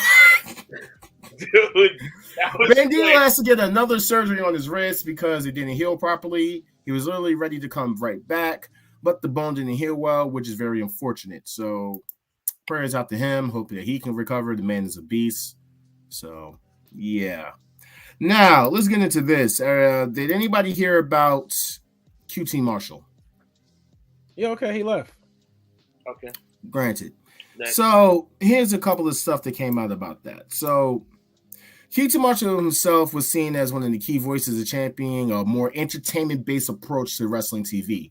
And we're told that Marshall leans on the characters and entertainment approach and feels he can contribute on screen in that regard. It had been said by sources that Marshall was not a fan of some of the shifts in AEW creative and felt that the company wasn't telling great stories the way that they used to. He said, in his view, putting on a bunch of high-end, high work rate matches with no story or build is being like New Japan Pro Wrestling. There are no imminent plans for AEW to become like New Japan Pro Wrestling. This is just how we're told that Marshall felt. Now, we also found this out, that according to people in AEW, CM Punk didn't want QT Marshall to be part of Collision and didn't see QTV as a productive part of Powerhouse Hobbs' presentation. Now, the whole thing with that comes out to this. Now, sorry, you there? Yes, sir. Okay, so remember how I mentioned earlier, right? In regard to, people constantly wanting to say who really did stuff, but Tony Khan take a blame for it. So it came out that apparently Tony Khan took blame for the complete stoppage of the QTV thing. So when you start seeing Collision and you had the QTV, and that's when you had Powerhouse Hobbs and all that little shit that was going on back then. The reason why apparently that stopped was because of Phil Brooks. Okay. And it wasn't blamed on Phil Brooks. Apparently, Tony Khan trying to be the person to stop all the fucking violence and backstage drama. He took the blame for it, and QT Marshall had a problem with that. All right, let's talk about important shit. I feel like Ja cares about QT Marshall. So, as you present this information, Marshall, bro, honestly, no, I'm just giving out the news that was out there because Tony ended up saying, "I really like QT." He said he's very high aspirations, and rightfully so. Do you get our point? Is all this news about a man that nobody would care if he wrestled? No offense, if he really was in a ring again, like nobody. Do you think that he would do good in WWE? Would you ever buy a ticket to watch QT Marshall wrestle? I think QT Marshall would do good training people at the Nightmare Academy. That's what he does already. You know what I'm saying? He does good training as Jade. And that's what he should keep doing. He should keep training. QT Marshall ain't selling tickets, fam. Next. Bro, you gotta stop just because you don't like people saying that they don't sell tickets. First off, nobody's selling tickets just to watch one person wrestle themselves, bro. I'm just. You need other people on the fucking card. So yes, if QT's on the card, you have other fucking people on the card. You're gonna go see the card. Let's be real. How many people are waking up in the morning and going, "I can't wait to see this QT Marshall match"? Dude, if anyone is the biggest QT Marshall fan out there, please let me know. They don't exist. Y'all are still here tonight. Y'all are hanging with us a little bit. I'm waiting for Ja to get to these shows. He's dragging you. None. I'm dragging it a little bit. I'm not gonna lie. So, by the way, did you hear that apparently this is another thing with CM Punk before we get started talking about CM Punk? Did you guys hear that Bryan Danielson is a snitch? More trolling. They said that he's an American snitch and saying that he's a WWE hero and he's working undercover for WWE. He said shortly after he debuted, Cody left for the WWE. He was training Jade Cargill, and now she's in WWE. He was the head of the Punk disciplinary committee, and he's the one that caused Punk to be fired. And now Punk is in the WWE. So people says that Bryan Danielson is a plant from the WWE and that he's an American snitch. Guy, but it definitely sounds like a conspiracy. Sounds like a conspiracy to me. So, yeah, they're basically saying that Bryan Danielson became the AEW locker room enforcer, headed committee that ultimately fired CM Punk. Fiverr reports said Bryan Danielson headed up the 3-person disciplinary committee that ultimately fired CM Punk. This is a continuous role for Bryan, who had become the person responsible for handing out fines if necessary as well. Bryan Danielson is said to be appropriate moral compass who exemplifies objectivity. When Bryan spoke to the roster about firing CM Punk, he told them the decision was a particularly hard one. He cited his longtime friendship with Punk and all the positive Punk brought to the company, but he says it was a decision that had to be made. And those on the roster believe if Punk didn't already know about Bryan's role in his departure, he would know by now as Bryan addressed the entire AEW locker room. So, I don't know who the other 2 people that is a part of this 3-person committee, though. So the question is, if you were Bryan, would you have fired Punk yourself? Yes or no?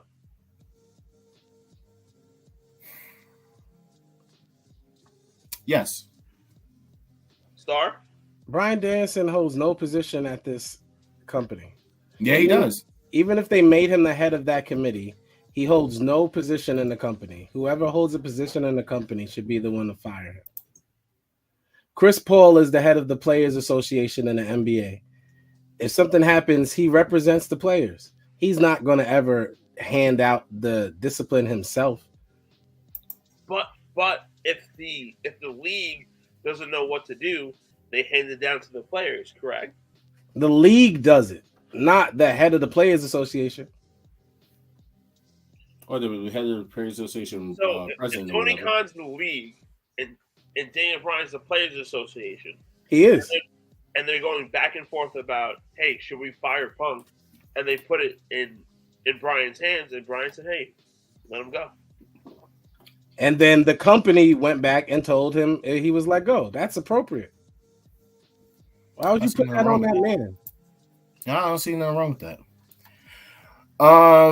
Because a lot of people even said, amongst all the negative press and fan reactions AEW has been getting lately, I hope that finding out just how much Bryan Danielson has really rooted himself in AEW restores a little bit of faith for those who were worried about the future direction of the company. He's not the future of the company, so that comment makes no sense to me. He's not the future of any company. He'll be gone within a year or two. He wants to retire. He wants to take part-time and or retire. What are we talking about? He's not. I don't think that he is going to leave the company. I think he more or less will probably still part of the company in a way, probably in the backstage. Still not the future. Well, we want to know who's in the future of this company now. Let's talk about it. I think Bryan is the future of AEW. Why do we not review the whole thing? Why are we starting with CM Punk? Don't nobody want to sit here and have a fanfare about CM Punk? Let's just do our job. No, we can talk about CM Punk as much as you want. No, we don't. All right, fine. We'll just get into this whole weekly shit. So, boom, weekly show with highlights. Let's just go right into it. SmackDown. All right. Let's get into these shows. So, SmackDown. Let's start with this shit. I never want to hear this bitch do a fucking promo ever the fuck again. Please do never, ever, ever, ever, ever, ever, ever, ever give Shotzi a fucking mic. Let me take this off. Ever give Shotzi a mic again. And my Jericho again voice. She is please. And shout out to Charlotte for keeping her composure and wanting to laugh at her.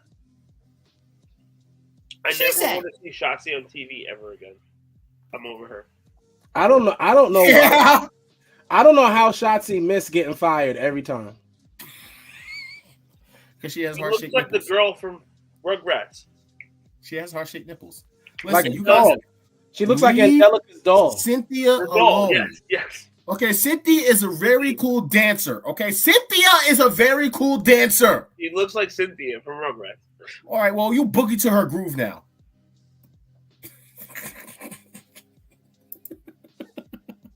Terrible, awful. Thank you, Ginger. Thank you. Like I'm over it. By the way, this is also goes back to what also I was talking about with these social media dirt sheets and whatever, because there is no reason I should have already knew that this man was getting injured and being replaced with him. There was no reason why I should have known that before fucking SmackDown even goes on air. There was no reason why I should have knew this. Okay? Horrible. Horrible. Return of Carlito, bro. What did you say? Ginger's hilarious. What did you say, Dark King? Carlito? What about Carlito? That wasn't just him on the floor? Yes, that was him on the floor. Yes, he was injured, fake injured. Yes. So that he could be replaced with Dragon Lee. Carlito should be up there, bro. I'm a big Carlito fan. So of course you are. Of course you are. It makes sense. You're not a Carlito fan? No, that makes a lot of sense. You know what I'm saying? We definitely understand. People who don't want to be cool. And yeah, we'll definitely spit in your face because you are not cool.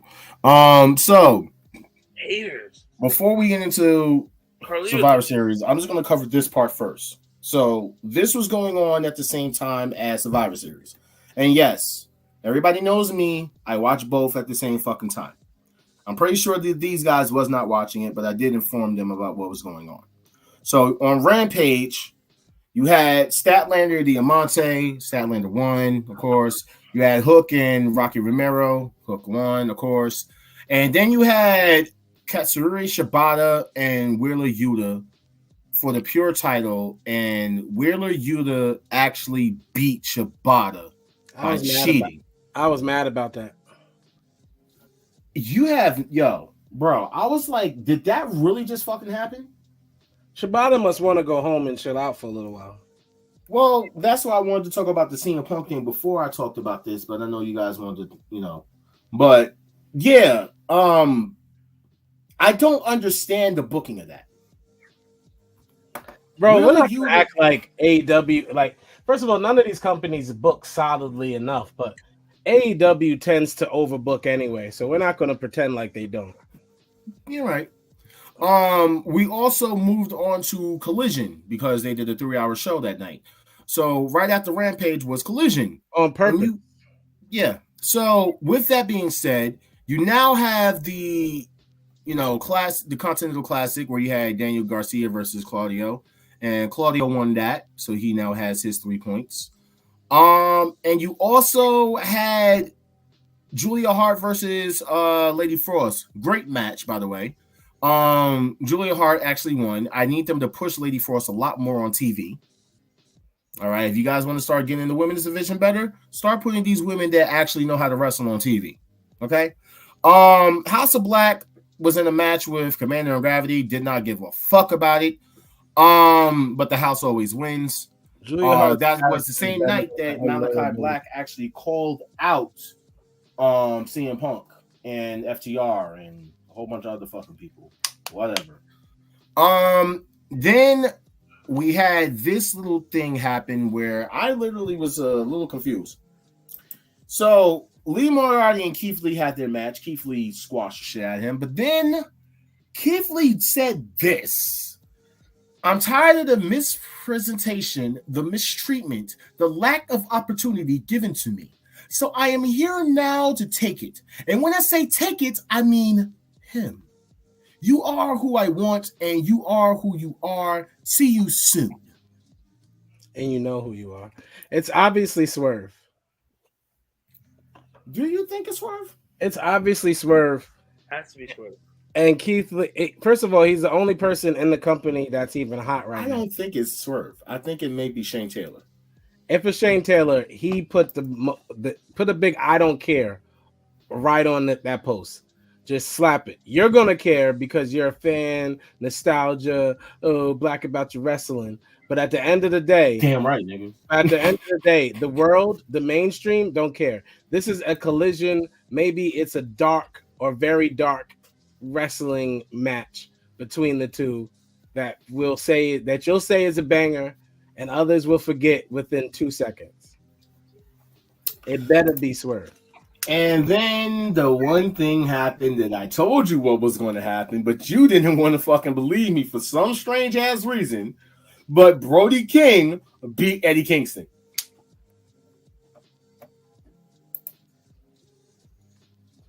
It's to me, it's a comeback for Eddie Kingston. Eddie is not coming back, bro. Stop. Do you not see who he has to fight on Saturday?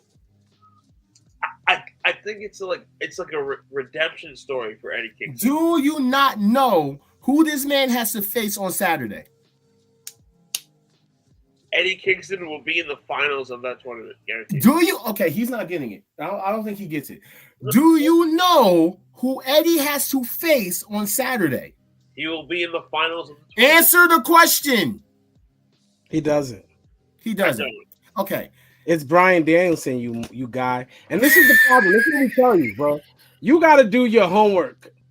I'm sick of sitting on the show and you're not watching the product. What did you say? What did you say, Dan? Hey, Kent.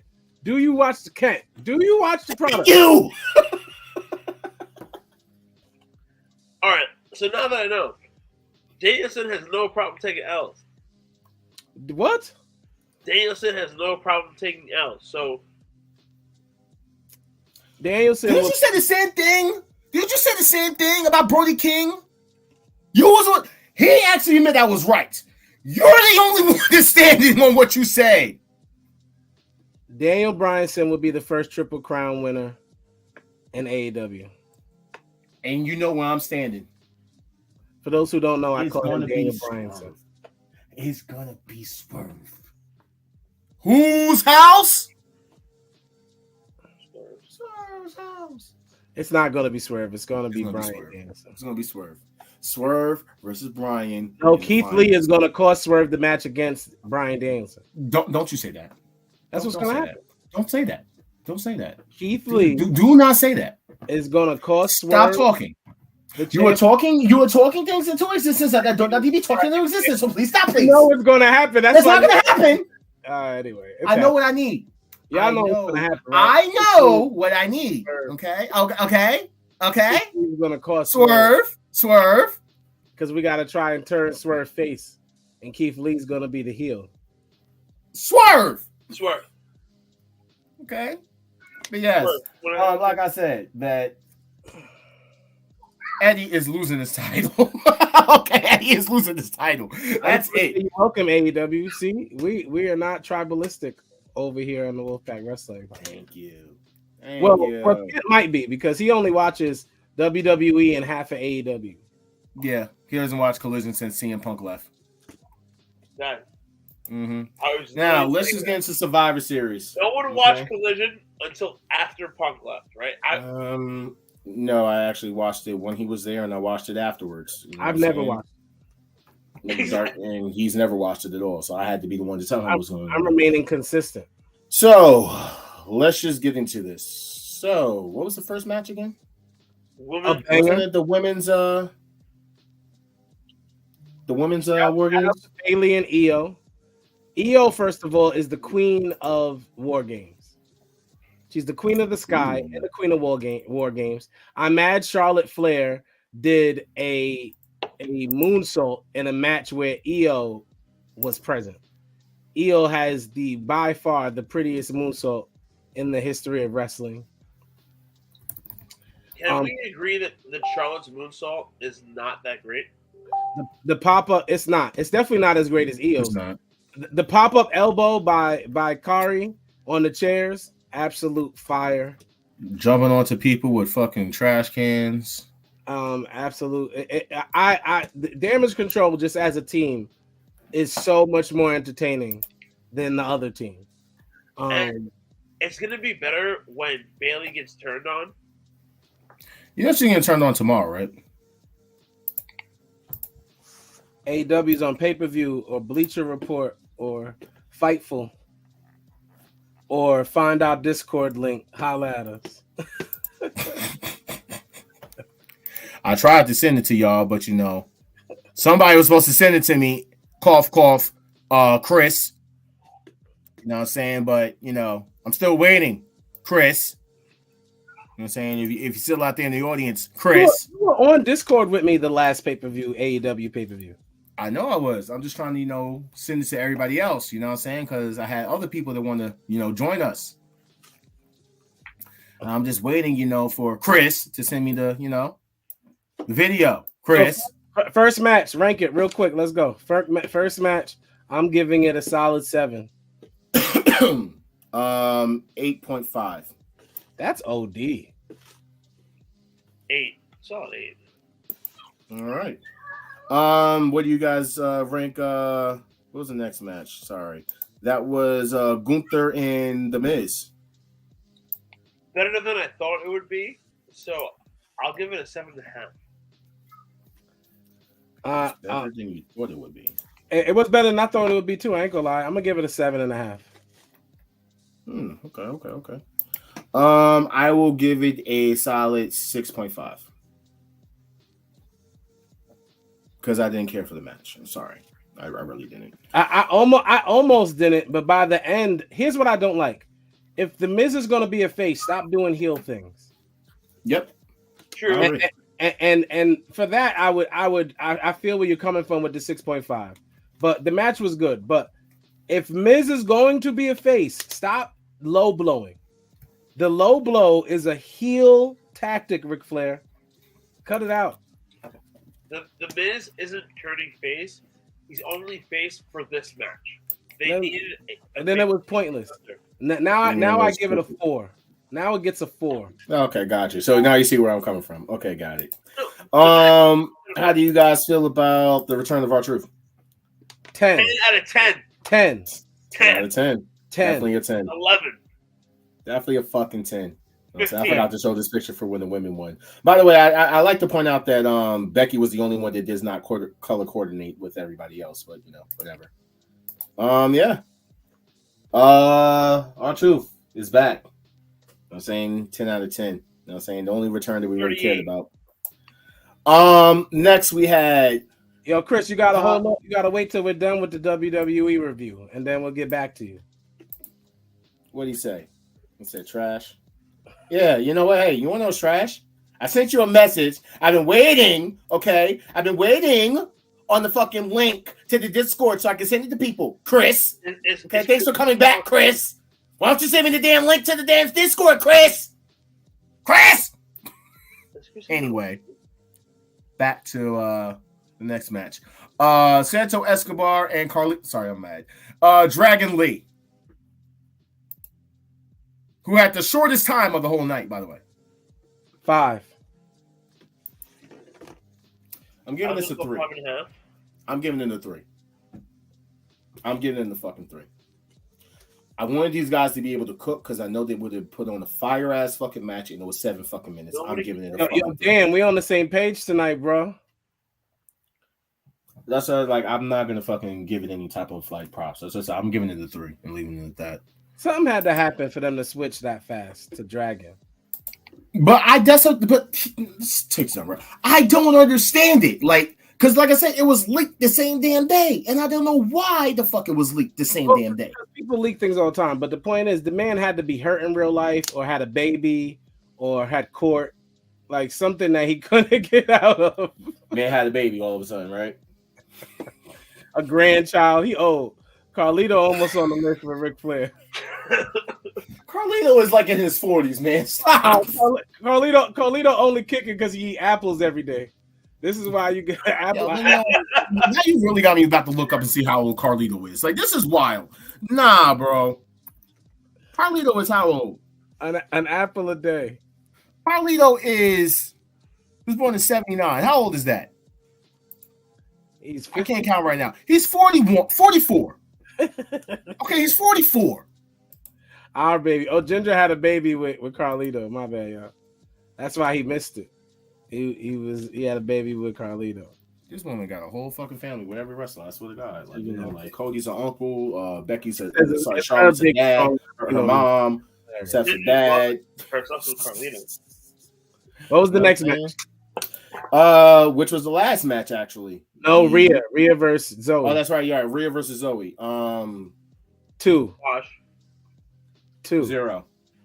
2. Giving it 0. I'm not reading the match. 2, and I have no other 2 to give. 2. What do you think, Dark Kent? 1.5. Damn. See, I said 0, so we're all in the need for 3. Like, like Dan said 2. Yo, damn, bro. What's your sign? What's your birthday? Hey, Jim the only one that said it's a 7.5. Listen, she's a hater on Jade, but gave Rhea and Zoe a 7.5. 7.5 of what? Her and Dark can't get along. They sound like Oreos. What? Rhea butt is a 10. I agree. I agree. I even clicked that comment, but I agree. Rhea's butt is a 10. Is January 29th a Capricorn or a Pisces? Rhea, January 29th. Oh, he an Aquarius. That's my dog, yo. Let's go. Aquarius. Yes. Let's stop playing. Rhea was dragging that wagon. An Aquarius. My best friend is an Aquarius. She was. She what? My best friend's an Aquarius. See what I'm saying? Hey, I know. Me, right? Hey, you, John. Rhea's match was garbage. You liar. And then, all right, so now we can get to it. The men's War Games. I'm going to give it a 7.5. What you got, Kent? Dude, Cody Rhodes won the match. I know the end of the match was the end of the match. I'm going to give it a fucking 10 out of 10. I knew this fucking weirdo was going to give it a 10. I knew it. Come on. If I'm being honest about it, the match was an 8. Ooh. And then after the match, I said 7.5. You got two more points. My 8 is coming from the fact that I need to be very clear with y'all. I am a Randy Orton stan. Mm-hmm. Same. That man came back jacked. I will sing the music. I will shake my head over here like I'm in the ring. It's crazy. It's a lot. I am a Randy Orton fan. Like, I want him to punt people. I want the whole thing. Voices in my hand and to me. Randy Orton said he's wrestling another 10 years because, like I told you, wrestlers never retire. And I'm excited about it. So I mean, if he can, you know what I'm saying? If he's allowed to, then go ahead. I don't want him to basically. Ginger, don't be here. Stop it. Ginger, stop. Stop it. That's why that match should get a damn. Stop hating. So yeah, they won. The match was an 8. They won. I said 7.5. You said a 10, and All Star said an 8 because of Randy. Like I said, this is more. That's why I would give it that, because otherwise I wasn't really caring too much, because it was the anti-Roman hating club versus, you know, Roman's sidekick bitches. Versus not the bloodline. Not the you know, so fucking true. So fucking true. All right. So with that being said, okay, you can relax. You want to come on camera for this? Because I know you like over here, like, you know, you want to do your little weird ass dance? Go ahead and shake your titties for you. Ginger hates this part. She's been talking about it for about 5 minutes. Let's talk about it. Ladies, look at my eyes. What do you see? Talk about it. A girl, the personality. He's back. I know you're mad. He's back. But here's the tea. I went from rated R to PG. Not the bloodline. From the day that we started the show, I've not been the bloodline. The biggest not the bloodline. And Punk is back. Mm-hmm. Listen, whether you believe it or not, CM Punk is the most talked about, the most newsworthy wrestler of the Oh, wait, I just want to tell everybody, I am frozen right now, and this happens at a certain point, and this is amazing that it happened right now. All the time. All the fucking time. Finish, Kent. Punk is the most talked about, newsworthy wrestler of the last 10 years, period.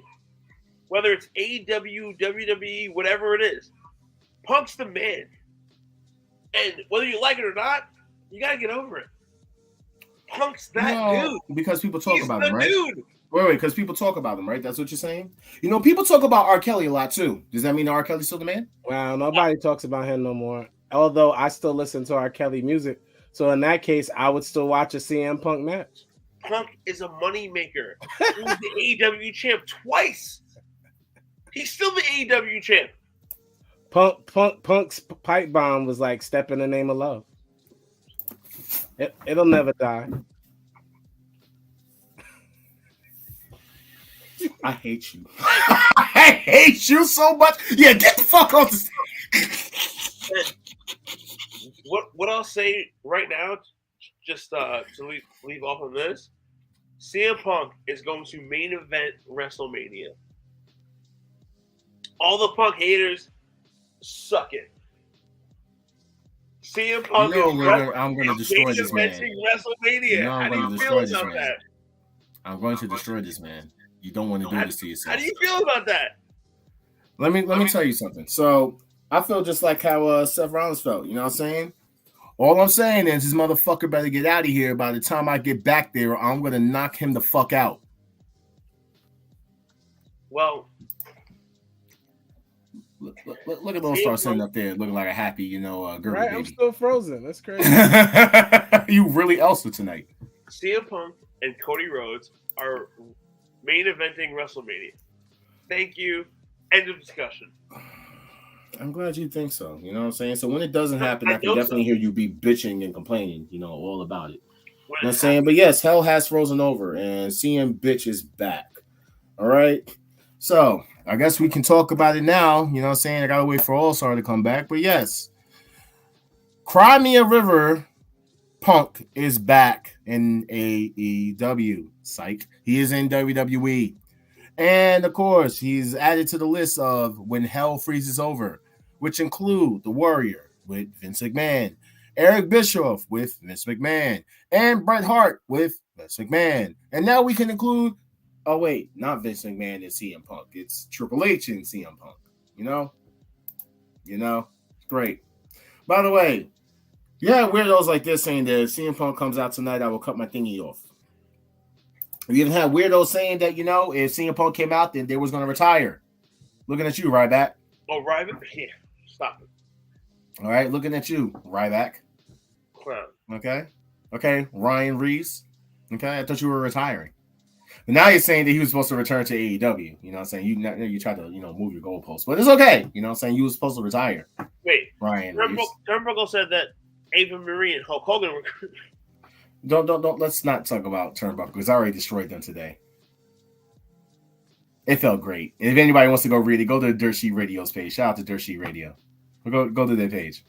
All right, and look where they was talking about the whole so-called WWE basically going to Warner Brothers. You know what I'm saying? That whole thing. You know what I'm saying? They exposed Turnbuckle got exposed. You know what I'm saying? Because you shouldn't fuck with somebody like me because I'll expose you. Okay. Fuck exposed Turnbuckle. There, I said it. Ha ha ha ha ha ha ha ha ha ha ha. So, anyway, yeah. You have weirdos that post shit like this. So let's just talk about CM Punk.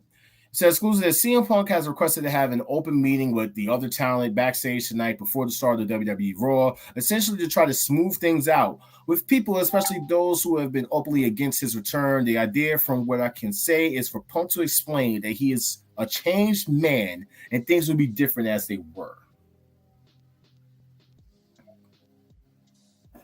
You came back at a time.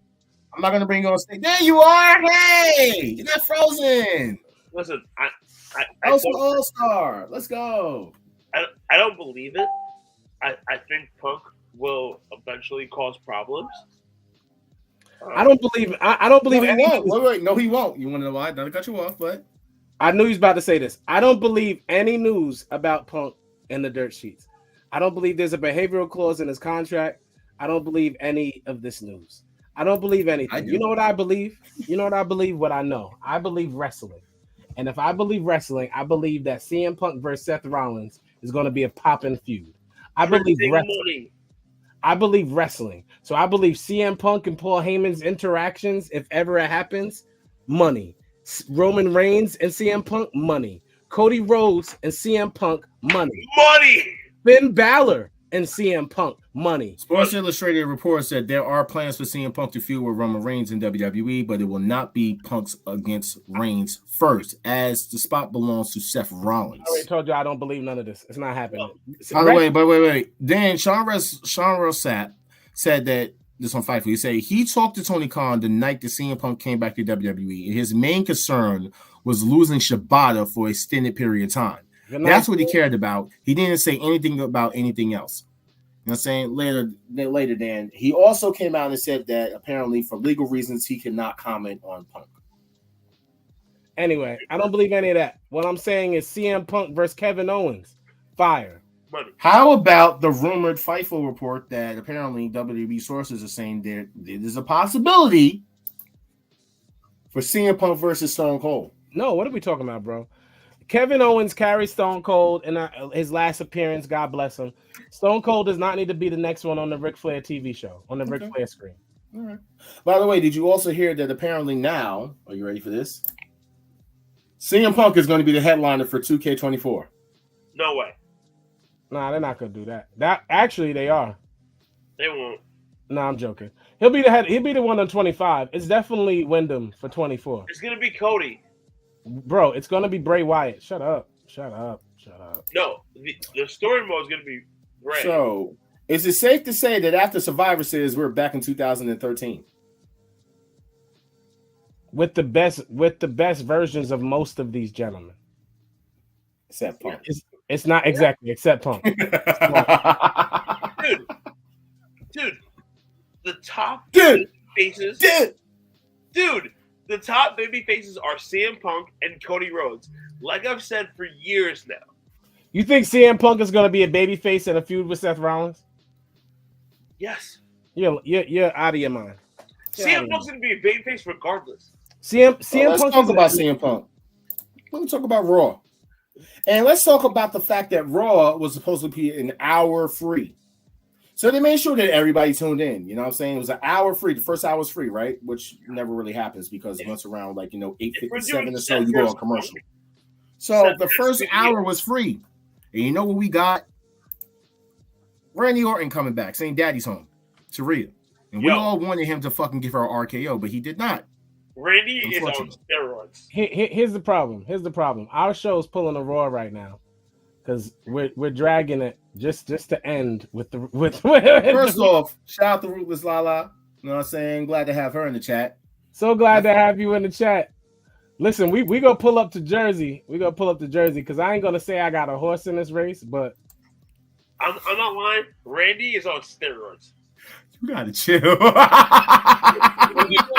I'm just saying. This shout out to Ruthless Lala's Ruthless.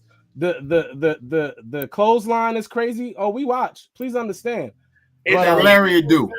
But Big Daddy, you gonna have to chill. I mean, saying like he's juicing. I love you some Adriana, but you gonna have to chill. Randy Orton is on dumb steroids. You gotta get that lick back. All right. All right. You want attention so badly. Why the fuck do you keep saying this man is on steroids?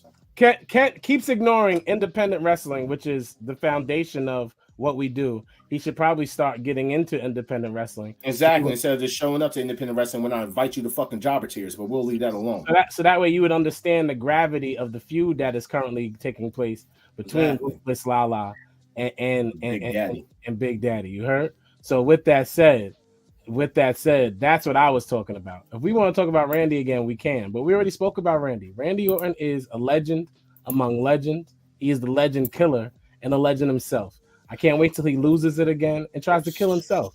I'm just want to know what was the purpose of an hour free Raw? It's just to try to get people, but it's still... Was it because of these? Because, by the way, the Creed brothers won the tag team turmoil. No. Let's not front like the Creed brothers on a great tag team. Let's not do that. Oh, they are, but I'm saying, like, do we need them to just get skyrocketed? They're not getting skyrocketed. They're going to lose. Are you sure? Yeah, they're going to lose to the Judgment Day. Because I have not seen them really lose since they came to the WWE. I mean, since they came to Raw. No, they haven't. I believe they're going to lose to the Judgment Day, but they're absolutely a great tag team. Oh, definitely. The segment between Seth and Drew. It was pointless for me. I'm not a Drew McIntyre fan. We already know that. He wears a skirt in the house. Any man that wears a skirt in his house? You know this man lost it. I was trying to figure out how the fuck did you lose your fucking skirt from headbutting somebody? First off, it's a kilt, but says a man. Only men that correct skirt and say kilt are men that wear skirts. But, exactly. No, you're right. Put your skirt down. Drew's boring. He's boring. But the blood added to the beef, right? You headbutt that man so bad that his skirt came off. Yes.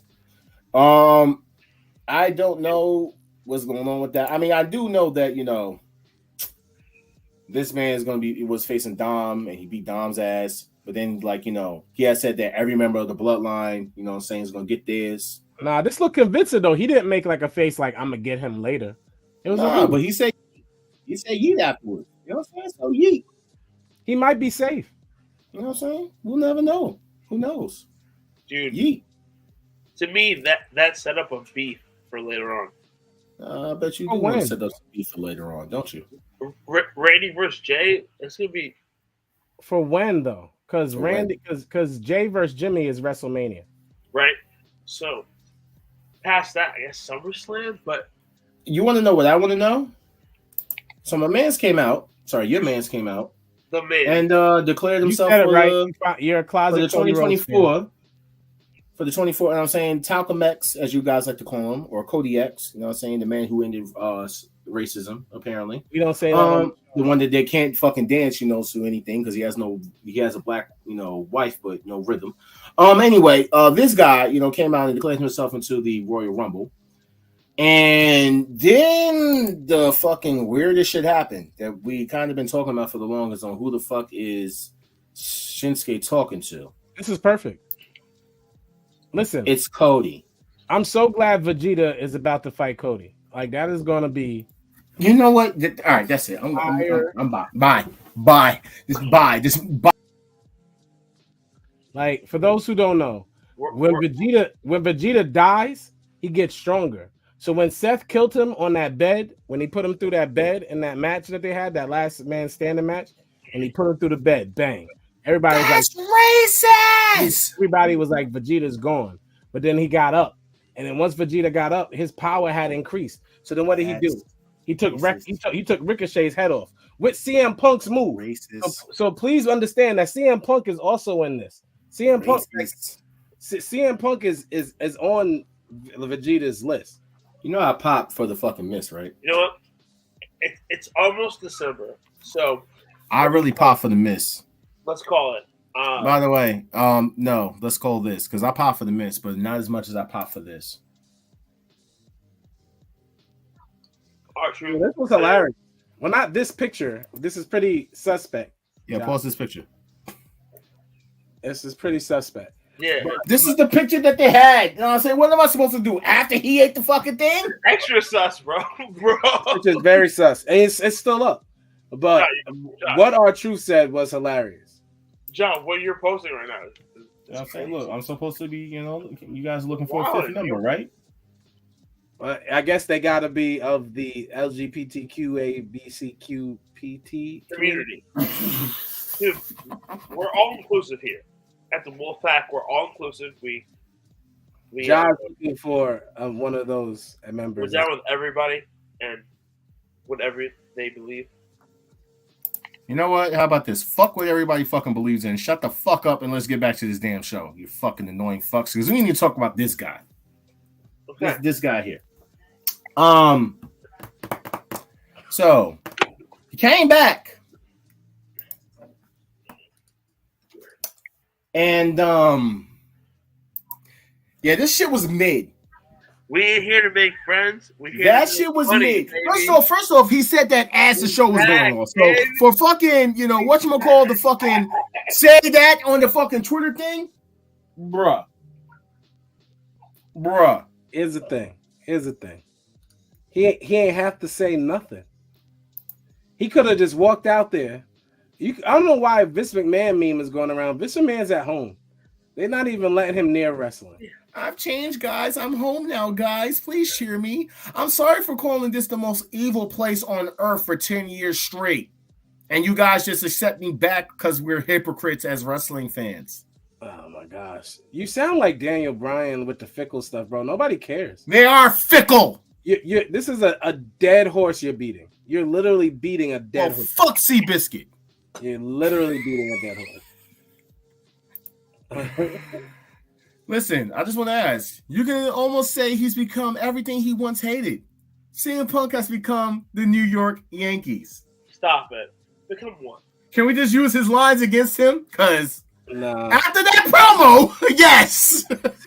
Yes. CM Punk is still a top 5 draw in wrestling, and that's the bottom line. They did under 2 million. Thank you, Star. They did under 2 million.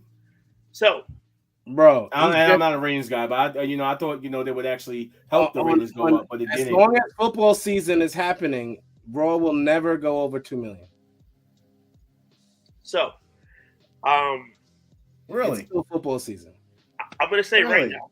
Okay. Raw hasn't really gone over 2 million almost all year, but okay. Is winning the Royal Rumble. It'll be definitely impossible during football season. CM Punk's winning the Royal Rumble. And CM Punk. Bro, this man is switched up. Cody Rhodes. Yo, what the fuck? Did you hear that? No, he's right. He says CM Punk and Cody Rhodes are going to both main event the 2 nights of WrestleMania. No, he says CM Punk is going to win the Royal Rumble. CM Punk is going to win the Royal Rumble. Either CM Punk or Cody Rhodes will win the Royal Rumble. That's the mess up. CM Punk is winning the Royal Rumble. I guarantee you. Or Cody Rhodes. Because CM Punk doesn't need to win the Royal Rumble to go against Seth. Seth is going to want that. Cody doesn't need it either. CM Punk is winning. Cody does need it. To get back to Roman, Cody needs to win the Royal Rumble. Well, they don't care about their fucking brand split anyway. So, I didn't watch NXT. What happened? Other than I know that Garza and them lost their tag match. In the middle of its own tournament. Or no, for Deadline, right? Yep. So I know that Wesley won his match. He did. Right? Wesley won his match. That was very mid.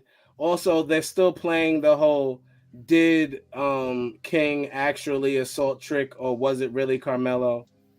Carmelo is leaning towards the heel side. Trick is still staying a face. Trick is more over than Carmelo. Very good story at the moment. At the moment, past Carmelo, but Carmelo's gonna steal that back once he completely turns heel. Carmelo, money. Face Trick is gonna be crazy. Face Trick is great though. Heel Carmelo don't miss. So we're at the end of the show. Dynamite. Where the fuck do we begin with Dynamite? What happened on Dynamite? We don't. Nothing. The only thing that happened was Jay White versus Swerve.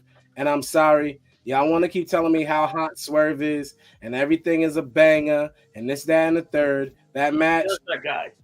That match was only good because Swerve is hot, not because the match was hot. That's that. And then they gave, like she said, mad time to Christian for Adam to come out. Wow, I'm calling him Adam. Amazing. For Adam to come out there and do whatever. Then they gave all that time to MJF just for Samoa Joe to come out there and save him from the Devil's minions. Anyway, Moxley won his match. Bryan Danielson was out there. For those who forget about the tournament, here's the rules. Gave a promo with an eye patch on about how he's going to be the first Triple Crown winner. Yeah, okay. You know what I'm saying? You had the little thing with what's his face? Sorry, I'm totally drawing the blank real quick. Why is this here? Oh shit! I totally forgot about this.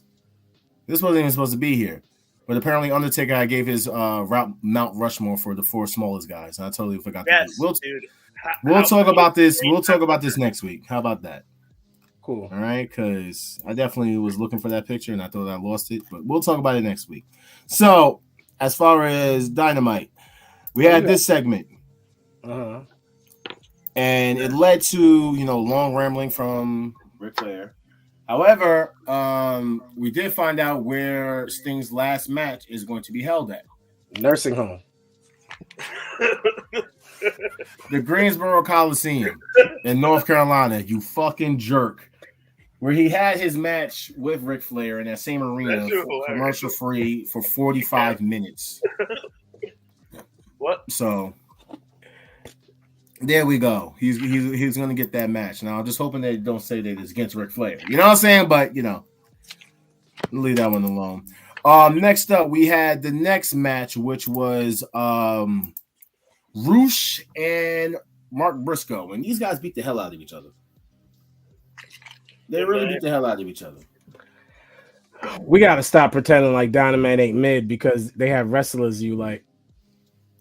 They beat the hell out of each other. What you want me to say? Briscoe should have won. Roosh. What you talking about? No, Roosh got 3. Moxley got 6. Julia versus Emi Sakura was mid. We had the return of Dante Morton. And went against Hardy's and Brother Zay. They won. But now, apparently, next week, we're going to get Dante Martin. Sorry, Top Flight. Because apparently, I guess Action Andretti is not considered part of Top Flight. So, Top Flight versus Penta versus El Viking. Get his name wrong. And, was it Commander? In a trios match next week for Dynamite. So, those motherfuckers is not going to stay in the fucking ground. Man, if you don't like flippity dippity wrestling, do not watch that match. Don't watch that match. Do not watch that match whatsoever. Please. And of course, we also had Wardlow beat the shit out of AR Fox, which was a squash, so no one really cares. And then we had this man. Okay, by the way, I did want to just put this out there. Julia Hart looks fucking amazing. I just love her fucking entrance and her aesthetics and everything. Julia Hart is a 6 in the ring. You're a hater. She is a fucking solid 8. Absolutely. In the ring? In the ring. She's a 6. Her current gimmick is very good. Her current gimmick is a 10. You're a hater. She's amazing. her in-ring work is like a fucking yeah. She's amazing. She's definitely not. This is what I'm saying about what you do with wrestling. Like, let's talk about it. Let's just talk about it. There's nothing to talk about. I knew you was gonna drag. This is what you do with wrestlers you like. There was nothing to talk about. Nothing happened here. The Devil's Minions tried to beat him up, and Samoa Joe saved him. Nothing happened. Really? You think so? Nothing. In the shadows, our games have begun. Next week, MJF and Samoa Joe. Will you face the unknown in a tag match? Are you a hero, Max? Let's see what happens. Let's see what happens. You know what I'm saying? Did you guys, by looking at the body language of these people, did you figure out who was the minions? No. They damn sure listen. They damn sure do not look like the Kingdom. They're too buff. They're way too fucking buff. If it ain't, I really felt like one was Wardlow, but now I'm looking at it. I can't tell if Wardlow's involved. Do you really care? And if it was Wardlow, you would know. It's Jack Perry, you haters. Okay, Dude, Jack Perry can't be four fucking huge. people. Those That's what I'm three saying. people are small. Stop. No, he's the leader. He's the leader. You guys are haters. Finish tonight. This promo here. Loved it. After all that shit, this man wanted to apologize. He said, I'm sorry. And then he thought that was going to fly. And then you tried to attack my guy, Adam. Is Christian carrying Edge on a storyline? No, because Christian is they're both doing their part. Yeah, actually, I cannot hate on anything that Adam Copeland has been doing whatsoever. They're both doing their part. I just think Christian has been incredible. Like Christian is a fucking GOAT as far as heel work. Like his character work, as far as his current heel work, as far as his current heel work, he is a GOAT right now. You know what I'm saying? And the like fact that second act. That's how I'm glad that I got a new video, by the way. Because he, for the fact that he said, nice try, dumbass. You know what I'm saying? And then the fucking craziest thing about this picture right here is a still picture from what he has said. He said, oh, yeah, I forgot to mention. Go fuck yourself. And TBS did not bleep it out. Dropping F-bombs. Dropped the whole F-bomb. I'm here for it. I loved it. I fucking loved it. Just like I love this whole segment. Vicky Storm. Sorry. Tony Cakes. My bad. Tony Storm. Timeless. It's such a treasure. Amazing. You know what I'm saying? And I like the fact that Mariah May is there. Because they had a little segment after this where Mariah May actually went into the office of Tony Khan. So I'm actually wondering. This is, and I don't know if you're going to feel the same way, because I know Dark Ken, I don't care about his opinion, but I don't know if you're going to feel the same way. But do you get like excited when you see Tony Storm? Yes. Shut up. Trish Stratus, Mickey James-esque fan to the wrestler storyline thing cooking with these two? Yeah, I mean, I could care less about young girl right now. She got work to do.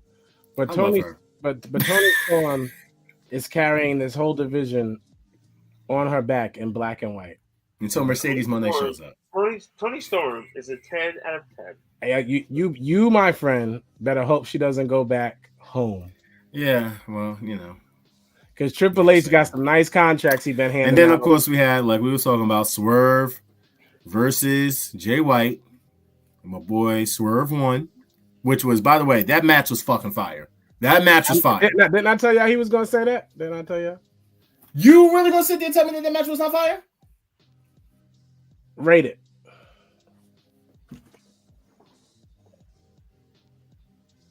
Eight. Kent, you didn't watch it, huh? I did watch, and I'll say any match with Swerve, it was a 7, but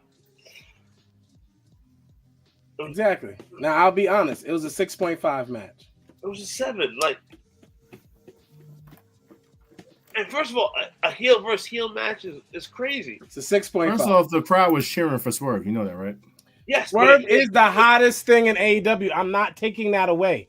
I'm not going to inflate his matches just because he's in them either, though. Swerve was the babyface by default. It was a heel versus heel. He's about to be a real babyface when Keith Lee costs him this tournament. You gotta stop. He's him. He can't cost him the tournament. No one's allowed to be outside interference. He doesn't care about that. Swerve has to be a heel. When he said he's taking everything from him. Keith Lee's taking this from him, bro. No. I'm glad you think so. Well, guys, World End is going to be on December 30th of this month in Long Island, where I will be there to see MJF versus Samoa Joe for the AEW World Championship and to see the finals of this Continental Classic, to see the first ever Triple Crown winner in AEW. Keith Lee mess it up live. So shout out to Ja. And shout out to his girl for making it all happen. He gets to watch Keith Lee mess up Swerve live. Congratulations. And I don't want to hear no Keith Lee slander from nobody. Nope. Now sit there and watch your boy Swerve, the hottest man in AEW, go against the biggest dull dub in AEW. You think there's not Shane Taylor, but I'm telling you, Shane Taylor. So, what is your it's time for us to end this show because I gotta go. So, let's get to these final thoughts real quick. So, Mr. Jared All-Star, you can go first. I want this show to be cut down, y'all, to like 1 hour and a half, 1:45 before we lose half our people. You know, before we lose half our people in my computer freezes. My computer freezing is a clear indicator that we have lost half of our people. I thank you all of you who watch weekly and tune into us. We do not take it in vain. Yes, we do. Not never. We show up here because of you. Because I rarely like me and Ken are friends in real life. Josh bully. He cyber bullies people all the time, including myself. He threatens me. He threatens his friend Sin. I'm a cyber bully. What? That's why he's always in Facebook jail. Shout out to Maddie who did his thing today. Dark Kent's winning all day today. And other than that, y'all know the tagline: free Jack Perry. Follow me, Jared All-Star. I got three projects dropping this month. I'll just tell y'all like that. Dude, if you haven't heard All-Star's music, go listen to it. I'm having a pretty impressive year, but I ain't dropping Spotify numbers because people be lying. Bro, rappers be lying. I'm not showing my Spotify numbers. Fuck on y'all, rappers to tell the truth? Listen to Jared's records, bro. His records speak for themselves. Jared All-Star is literally the best rapper. You're a fucking liar, Victor. I did not. I never bullied you, Victor. I was your friend. So please go ahead and check out the music. More videos and things coming. Shout out to y'all for download every All-Star record there is because they're all great. I guess this is Dark Kent's final thoughts too, because he just like, you know. All right, real quick. Yeah.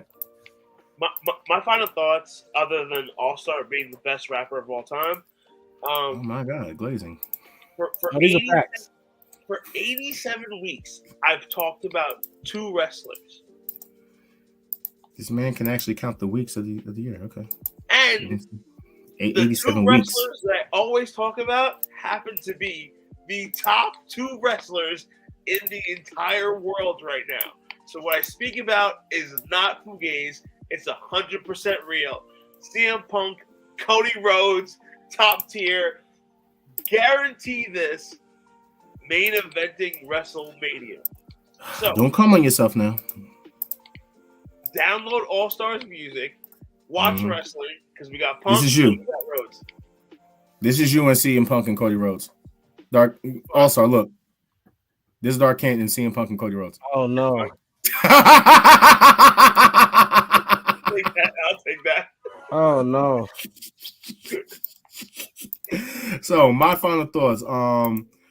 Fuck All Star, fuck Dark Kent. Rest in peace to Jamie. And my real final thoughts is hey, Exposed Turnbuckle. You learned today, didn't you? Don't fuck with me, right? I didn't learn anything. They will, because I'm gonna keep on going. You see, you dirt sheets out there.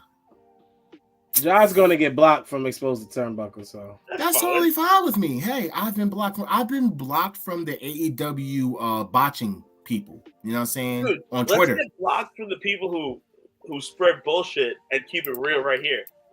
I have no problem getting blocked from them people. You know what I'm saying? Because I will always call people out on their bullshit. Whether you like it or not, I really don't care. You know why? Because I am Jacquez, a.k.a. Mr. Fuck Your Feelings. So, with that being said, I'm just Ja today. And honestly, I hate it here. This is Jared All-Star. He wants Jack Ferry free. And this is Dark Kent, a.k.a. DM Punk, a.k.a. I turn on Cody Rhodes because I'm obsessed with Phil Brooks. And this is the Wolfpack Wrestling Podcast. All right, make sure you guys follow us on TikTok. Like I said, follow us on TikTok. I dropped the link in the video, not in the video, sorry, in the comments earlier. Okay, I dropped it earlier. I would try to get it back, but I don't know how to. It's the Punkadelics. It's not the Funkadelics. It is not. Do not call our fucking place the Funkadelics. That's the name of our trio. Our trio is called the Punkadelics. You heard? No, it's Next not. week, same time, same channel, the Punkadelics. No, it's not. I quit. This is my last time on this show. I just wanted that to be known. The Punkadelics. I'm saying I'm gonna drop the comment. Listen, it's gonna check the comment section. You know what I'm saying, guys? Follow us on TikTok. All right. We're gonna be dropping a lot of new content exclusively for TikTok. You know what I'm saying? Stuff that you see here. You know what I'm saying? That you might not see on TikTok, or you might see on TikTok before you go on IG. You know what I'm saying? Follow us. Hashtag Punkadelics before you go. Don't do it. Nah, funk or nothing. You know what I'm saying? Fucking we out. That's what I'm gonna say. How about that? Vato, we out, Holmes. Free Jack Perry. You know what I'm saying? Follow us, Holmes. You know what I'm saying? Make sure you guys follow us, Holmes. Everywhere, Holmes. At the Wolfpack fucking Wrestling Podcast. Take the fucking out. But get the fuck out if you're not gonna follow us. The Wolfpack Wrestling Podcast. Too many F words. We would have had way many sponsors by now, y'all. It's hard. I know. With the F curse? It's about as hard as it is about, you know, Tony Khan being able to answer why people leave AEW. But that's it. So this is our time. Take care, guys. Love you. Peace.